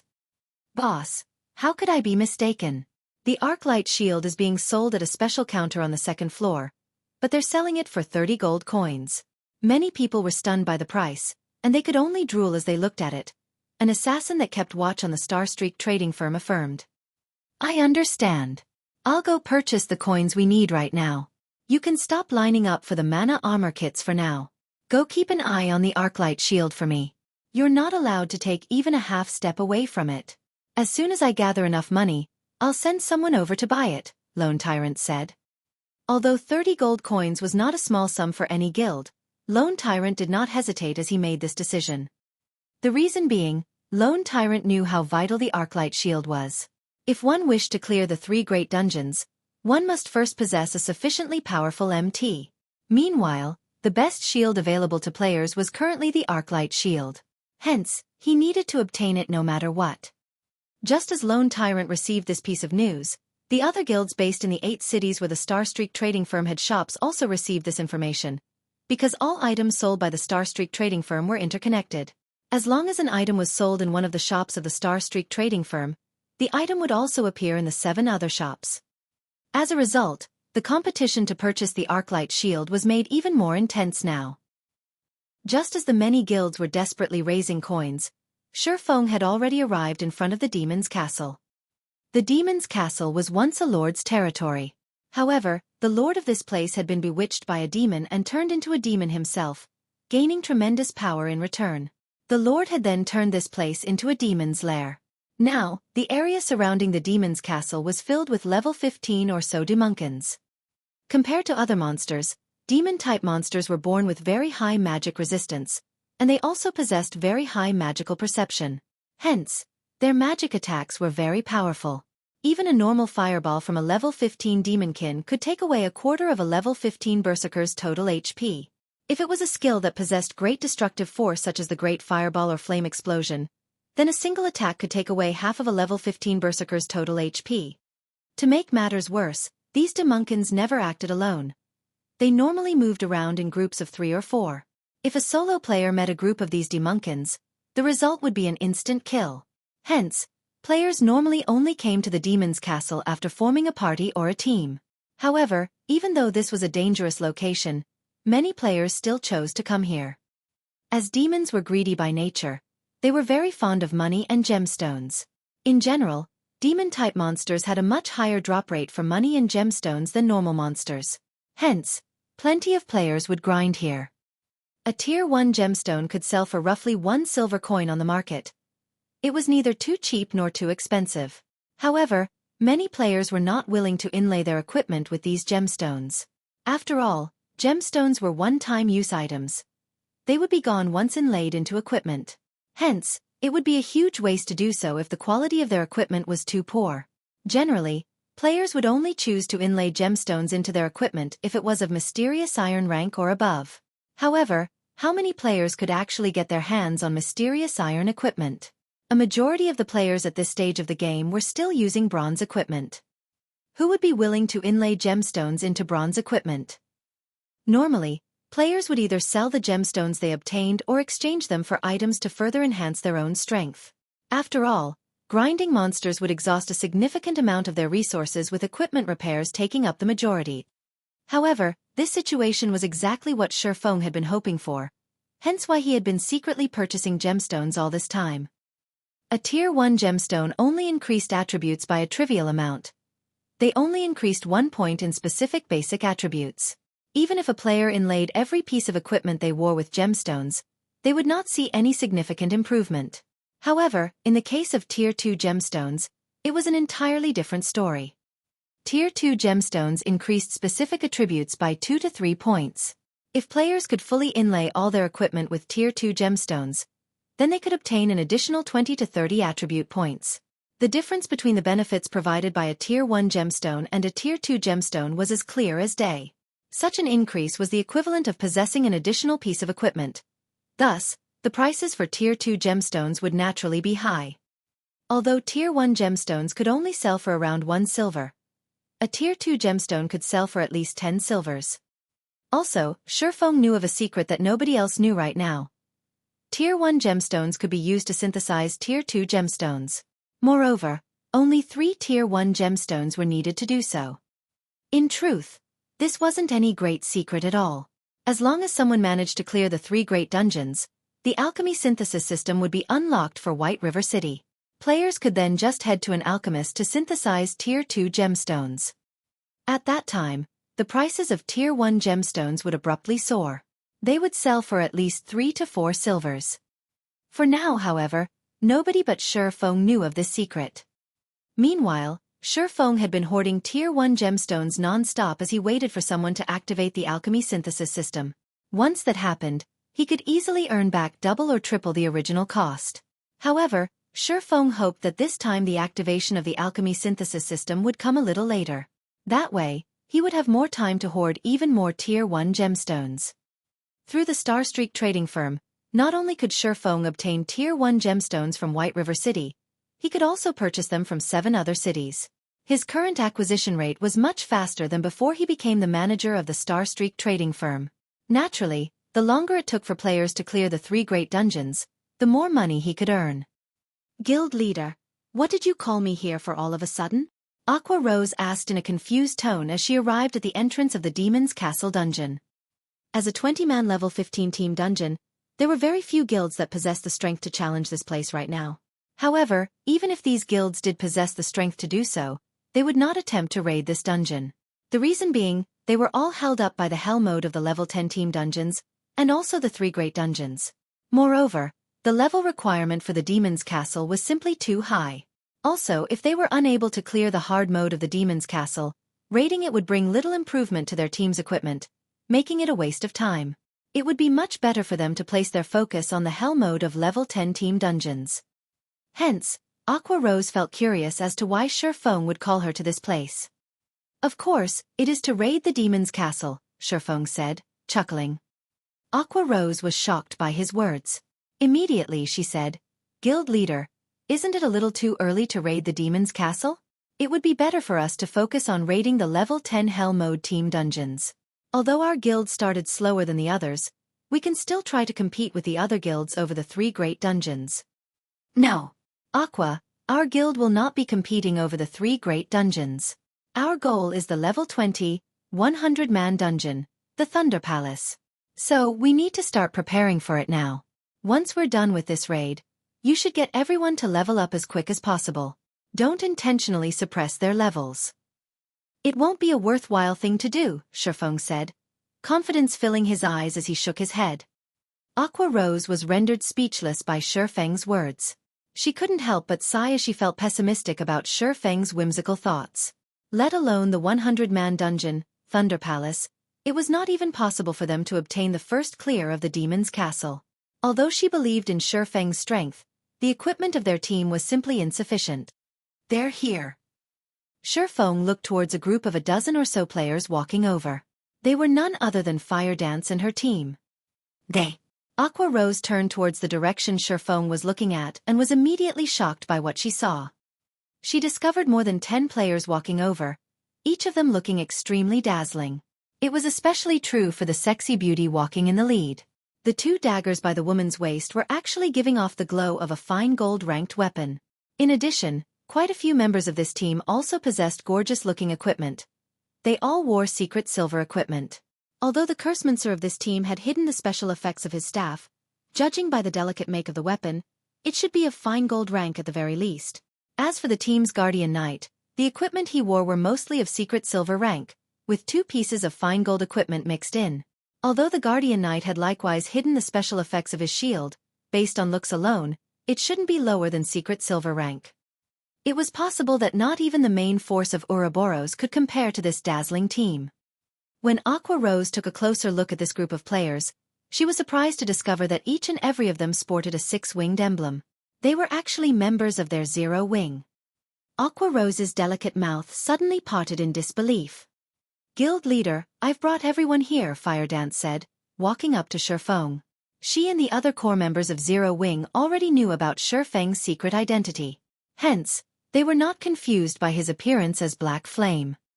Good. Leave your teams and I'll send an invite to all of you. Xuefeng nodded in reply.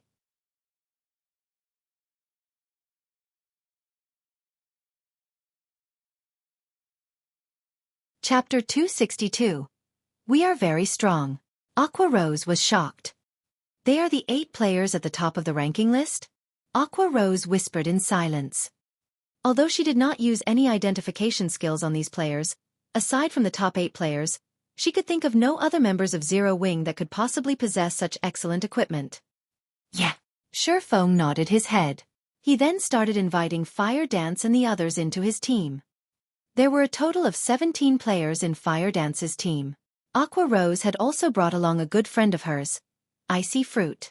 Aqua Rose had chosen her upon Xuefeng's request for a healer who was level 15 or above. Xuefeng had exactly 20 members in his team now. Of them, 2 were MTs. One of them was the Guardian Knight, Kola, while the other was Yi Wumian, who was a shield warrior. There were also a total of 4 healers in the team. It was a standard composition for a 20-man dungeon raiding team.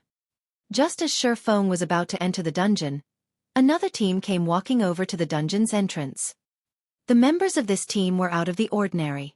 Let alone possessing mysterious iron equipment as their lowest-ranked equipment, there were also several of them with secret silver equipment. This was a sight impossible to be found in an independent team. Yet, contrary to expectations, these players were not guild players but independent players. None of them wore a guild emblem on their bodies. War Wolf, Fire Dance said in astonishment when she saw the slim-looking man walking over. Oh, is it an acquaintance? Whether it was his memory of this life or his past life, Xuefeng had no recollection of the man who looked to be the leader of this team. However, if these players were able to come into possession of such quality weapons and equipment, they could definitely be considered an expert team. In theory, they should not be unknown existences. Could they have stopped playing midway in the past? Xuefeng inwardly wondered. Hello. We meet again, Warwolf said in greeting, looking at Fire Dance. After not meeting for some time, I never imagined that Miss Fire Dance would have joined a guild. No. In truth, we were originally members of this guild. It was only due to some complications that we did not establish the guild before, Fire Dance explained. Let me introduce you. This man here is our guild leader, Black Flame. What a shock. So it turns out that your excellency is none other than the famous chief forger of Star Moon Kingdom, Black Flame. Warwolf was somewhat taken aback by this revelation. Although he had long since known that Fire Dance and the others were not ordinary players, Never would he have thought that their guild leader would be such a well-known character. Team leader War Wolf is the one who has left me in shock. You are actually starting to raid the level 15, 20-man team dungeon already. The teams that are capable of diving into the demon's castle at this time definitely belong to the apex of White River City. Although Xueqi had never heard of Warwolf before, a person capable of leading such a team definitely would not be a mediocre person. Xueqi suddenly had the urge to recruit this team of players. Fortunately, we are only an independent team, and it's impossible for us to compete with those guilds over the first clear of the 3 great dungeons. So, we can only choose to come here. Since guild leader Black Flame has something to do, we won't continue bothering you. Warwolf did not possess any good feelings towards guilds, so he immediately brought his team into the dungeon after speaking a few perfunctory words. This person's attitude is really weird. The previous time we met, he was welcoming when he spoke to us. Now, he only said a few words before taking his leave. Isn't this change in attitude a little too much? Blackie said in an unhappy tone. He probably doesn't like guilds too much. Xueqi revealed a helpless smile as he looked at Warwolf entering the dungeon. There were all kinds of people in God's domain, and naturally, there were bound to be some who disliked guilds. After all, most guilds usually acted in an overbearing manner. Many players just wanted to experience the world of God's domain, so they weren't all that interested in guilds. Meanwhile, many of these players who were wholeheartedly chasing after adventure were surprisingly powerful. Among them, the most famous adventurer team in the past was the Midnight Tea Party. Although there were only 20+ members in the team, not a single guild in God's domain dared to underestimate this adventurer team. Even super guilds had to draw a clear line with the Midnight Tea Party, both sides minding their own businesses. Obviously, Warwolf belonged to this type of adventurer. I guess it can't be helped. Everybody has their own aspirations, Xueqi silently lamented. There sure are a lot of powerhouses in White River City. Aqua Rose was astonished to find that there were actually so many crouching tigers and hidden dragons in White River City. Soon after, Xueqi and the others had also entered the demon's castle. However, Xueqi had chosen a different difficulty from Warwolf's teams. Hell Mode, a difficulty that made all players pale when they talked about it. Yet, Xueqi had chosen it without much thought. Aqua Rose was momentarily rendered speechless. She couldn't stand it anymore. Xueqi was always taking unconventional actions. This was the hell mode of a 20-man team dungeon. At the very least, they should have started with normal mode to familiarize themselves with the dungeon. They could then start accumulating better equipment from hard mode, before finally challenging hell mode. However, Xueqi had started with hell mode right from the very beginning. Just what did he think of a hell mode dungeon? Even if they had powerful experts in their team, they couldn't just be so reckless. Did Xueqi forget the fact that almost half of the members in this team still didn't possess particularly good equipment? Meanwhile, these players in question were none other than the 5 demon generals and the 4 experts from Greenleaf Workshop.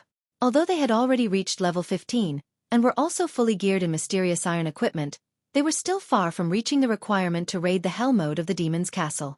Hence, these 9 players reacted with panic when they realized Xueqi's decision. As this was hell mode, the monsters inside the castle all received an upgrade. Even the normal elite monsters could cause one to tremble. Meanwhile, such monsters were wandering around in groups inside the castle corridors. Demon Maid, Elite Rank. Level 15. HP 80, 000/80, 000. Good at magical attacks, particularly fire-type damage. Demon Butler, Elite Rank. Level 15. HP 100, 000/100, 000. Good at melee attacks. Of these 2 types of monsters, the Demon Butlers were more difficult to deal with, as they would ignore aggro when they used charge.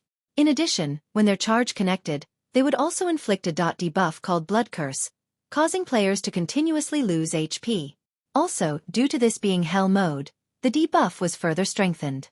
When afflicted with this enhanced Blood Curse, players would lose 300 HP every 3 seconds, and receive 10% additional magic damage for 30 seconds. The debuff was also stackable up to 10 times.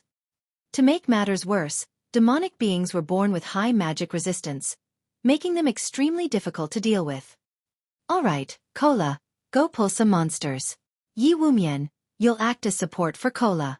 Healers, pay attention to the MT's HP and remember to cast a spell when necessary. As for everyone else, just focus on your damage output, Shifeng instructed casually. Guild leader, I suggest that we should take things slowly. After all, this is a hell mode dungeon, not a normal mode. Even if Cola's equipment is excellent, we still can't act so recklessly. Aqua Rose was close to collapsing from Shifeng's carefree attitude. It's okay, Shifeng said, smiling. We are very strong. Shifeng had a clear grasp on the strength of this team, hence his carefree and confident attitude. Cola was currently level 18, and with the Arclight Guard equipped, his HP had already reached 3,340 points. His defense was even a frightening 2,300 points. In terms of attributes, not a single MT within White River City could match him. The elite monsters inside the dungeon were only at level 15. With 3 levels of suppression, these monsters could hardly harm Cola at all. Meanwhile, Cola did not hesitate in carrying out Shifeng's orders. Immediately, he rushed at a group of monsters, raising his shield and throwing it at them. In a blink of an eye, the shield struck 5 elite monsters, causing over 300 damage and placing a silenced effect on each of the monsters, preventing them from using magic for 6 seconds. Shortly after, the shield returned to Cola's hands. Before coming to this dungeon, Cola had experienced luring over 100 level 25 monsters. Of them, there had been no lack of elite monsters. Compared to those times, the few elites before him were hardly worth mentioning. These demonic monsters simply had slightly higher HP and slightly more powerful skills. All of you come over. Cola executed Justice Roar, compelling monsters within a fixed range to attack only him. Letting out angry roars, the demon maids at a distance had no choice but to attack Cola. As if he had transformed into a steel wall, Cola fully blocked the charge of the 3 demon butlers and 4 demon maids. Cola then used the group aggro skill Devotion. As the sacred aura provided by the skill dealt holy damage, it inflicted amplified damage on the 7 demons. Every second, the 7 demons would receive 200 holy damage. Before long, the aggro Cola had on these monsters was unshakably stable. On the other hand, the demon butlers only dealt around -240 damage with each of their attacks, while the demon maids dealt around -400 damage with their magical attacks. However, Cola managed to dodge the majority of these attacks by utilizing his nimble footwork, greatly reducing the damage he received. As a result, only Violet Cloud was actually required to maintain Cola's HP above a safe threshold. Meanwhile, the other healers and Yi Wumian could only watch helplessly on the sidelines. No way! Aqua Rose's delicate body trembled slightly. Currently, the excitement she felt could no longer be described with words.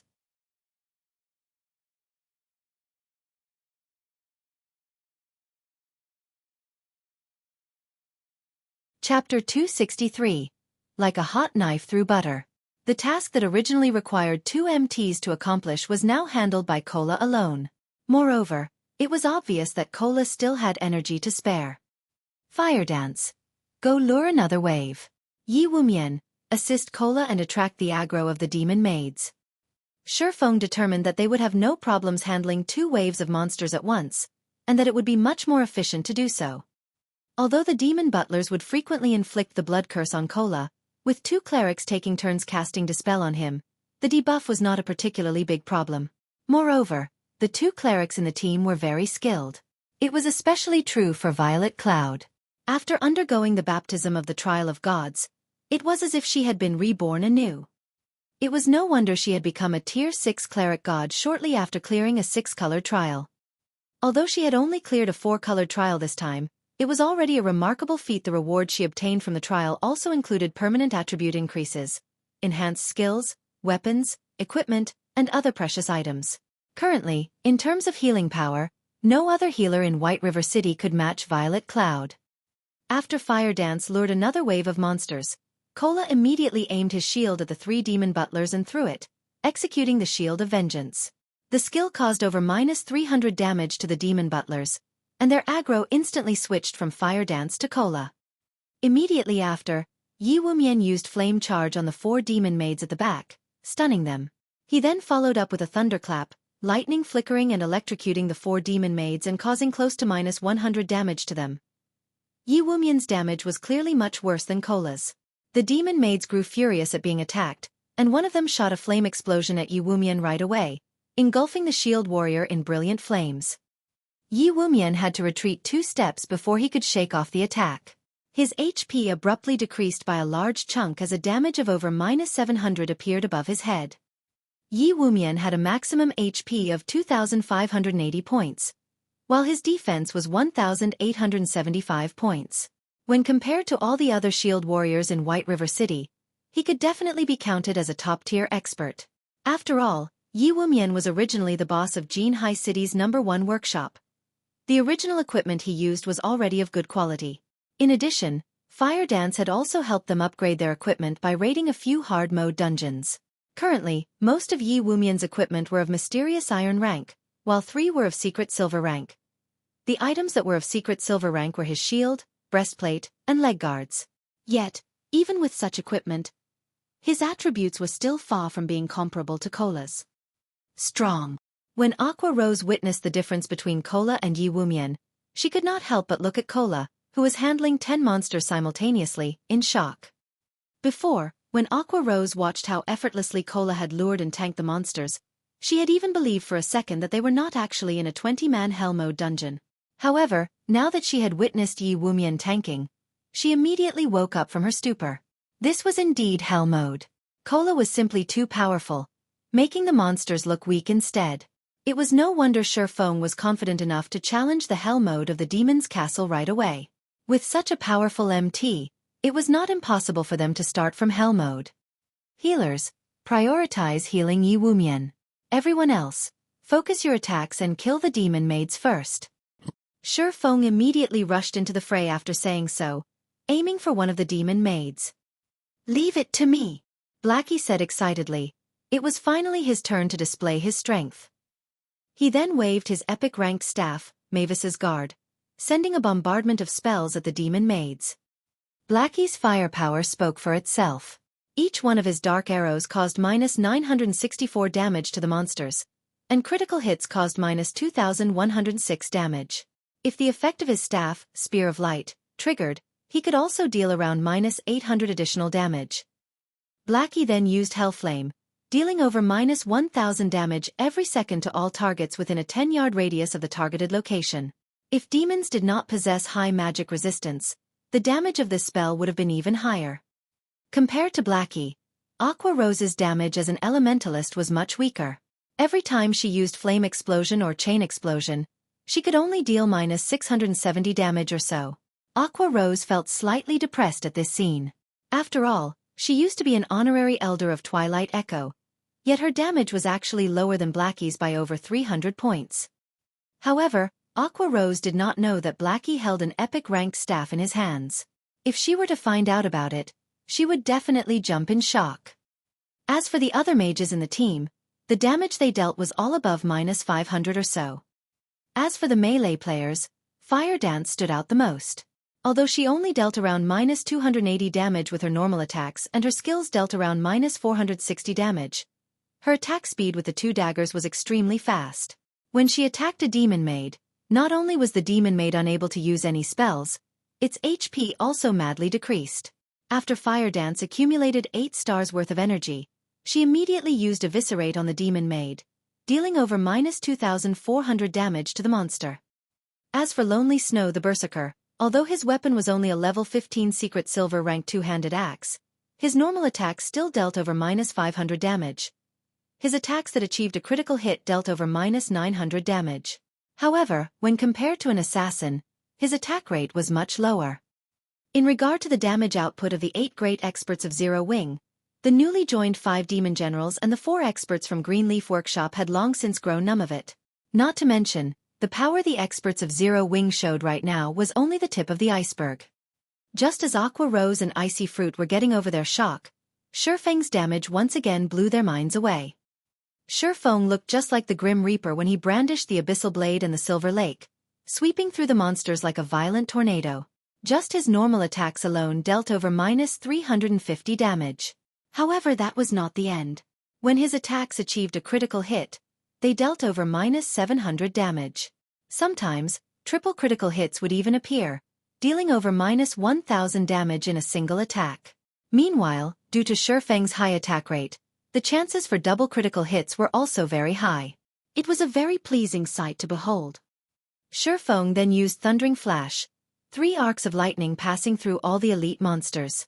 Instantly, damages of -510, -721, and -1020 appeared above the monsters' heads. Some of the monsters had even received critical hits, multiplying the damage they received by 2-fold, and even 3-fold.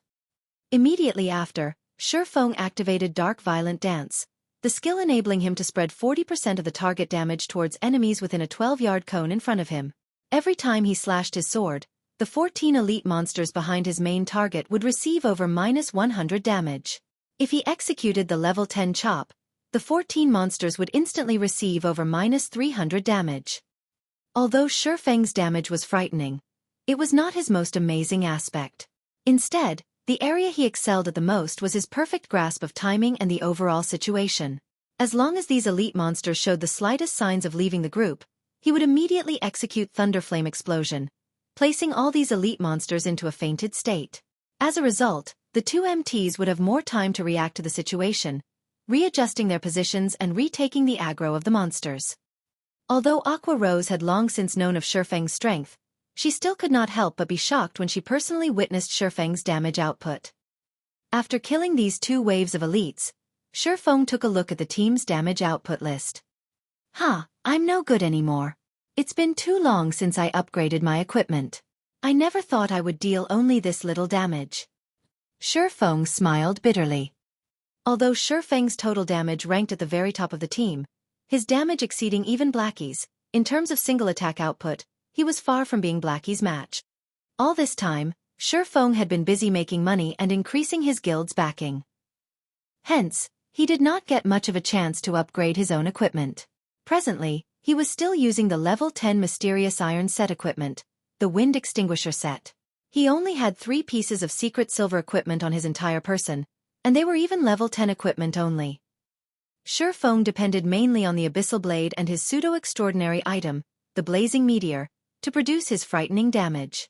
Without them, he would only rank around 5th or 6th place at best within the team. However, Shifeng's words had immediately earned him the contemptuous gazes of everyone in the team.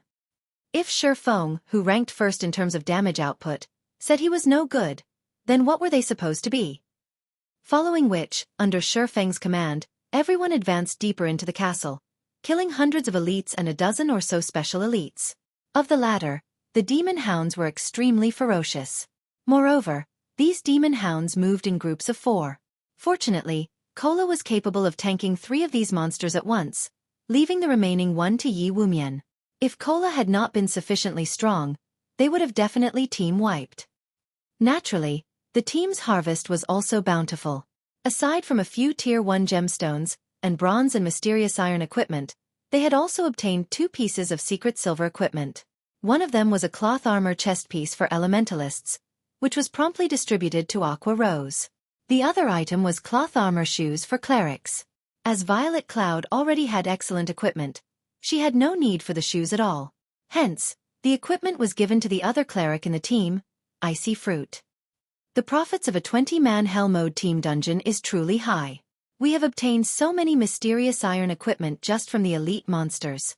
The special elites even drop secret silver equipment, Aqua Rose exclaimed. Just the harvest they reaped from arriving at the first boss was already comparable to the harvest of raiding a hard mode team dungeon. If they could kill 1 or 2 bosses this time, they would definitely make a huge profit. It's still too early to get excited. Save your joy for after we finish raiding this boss before us. Shifeng's pupils contracted, focusing his gaze towards the center of the arena. A tall heavy-armored knight with bloodshot eyes stood there, an aura of bloodthirst surrounding it. Knight Captain Justin Freed, demonic being, Lord rank. Level 16. HP 880, 000/880, 000. You're tuning in to the Xueqi's Martial Arts Saga YouTube channel. Don't forget to subscribe and join us on this journey to catch the most captivating stories.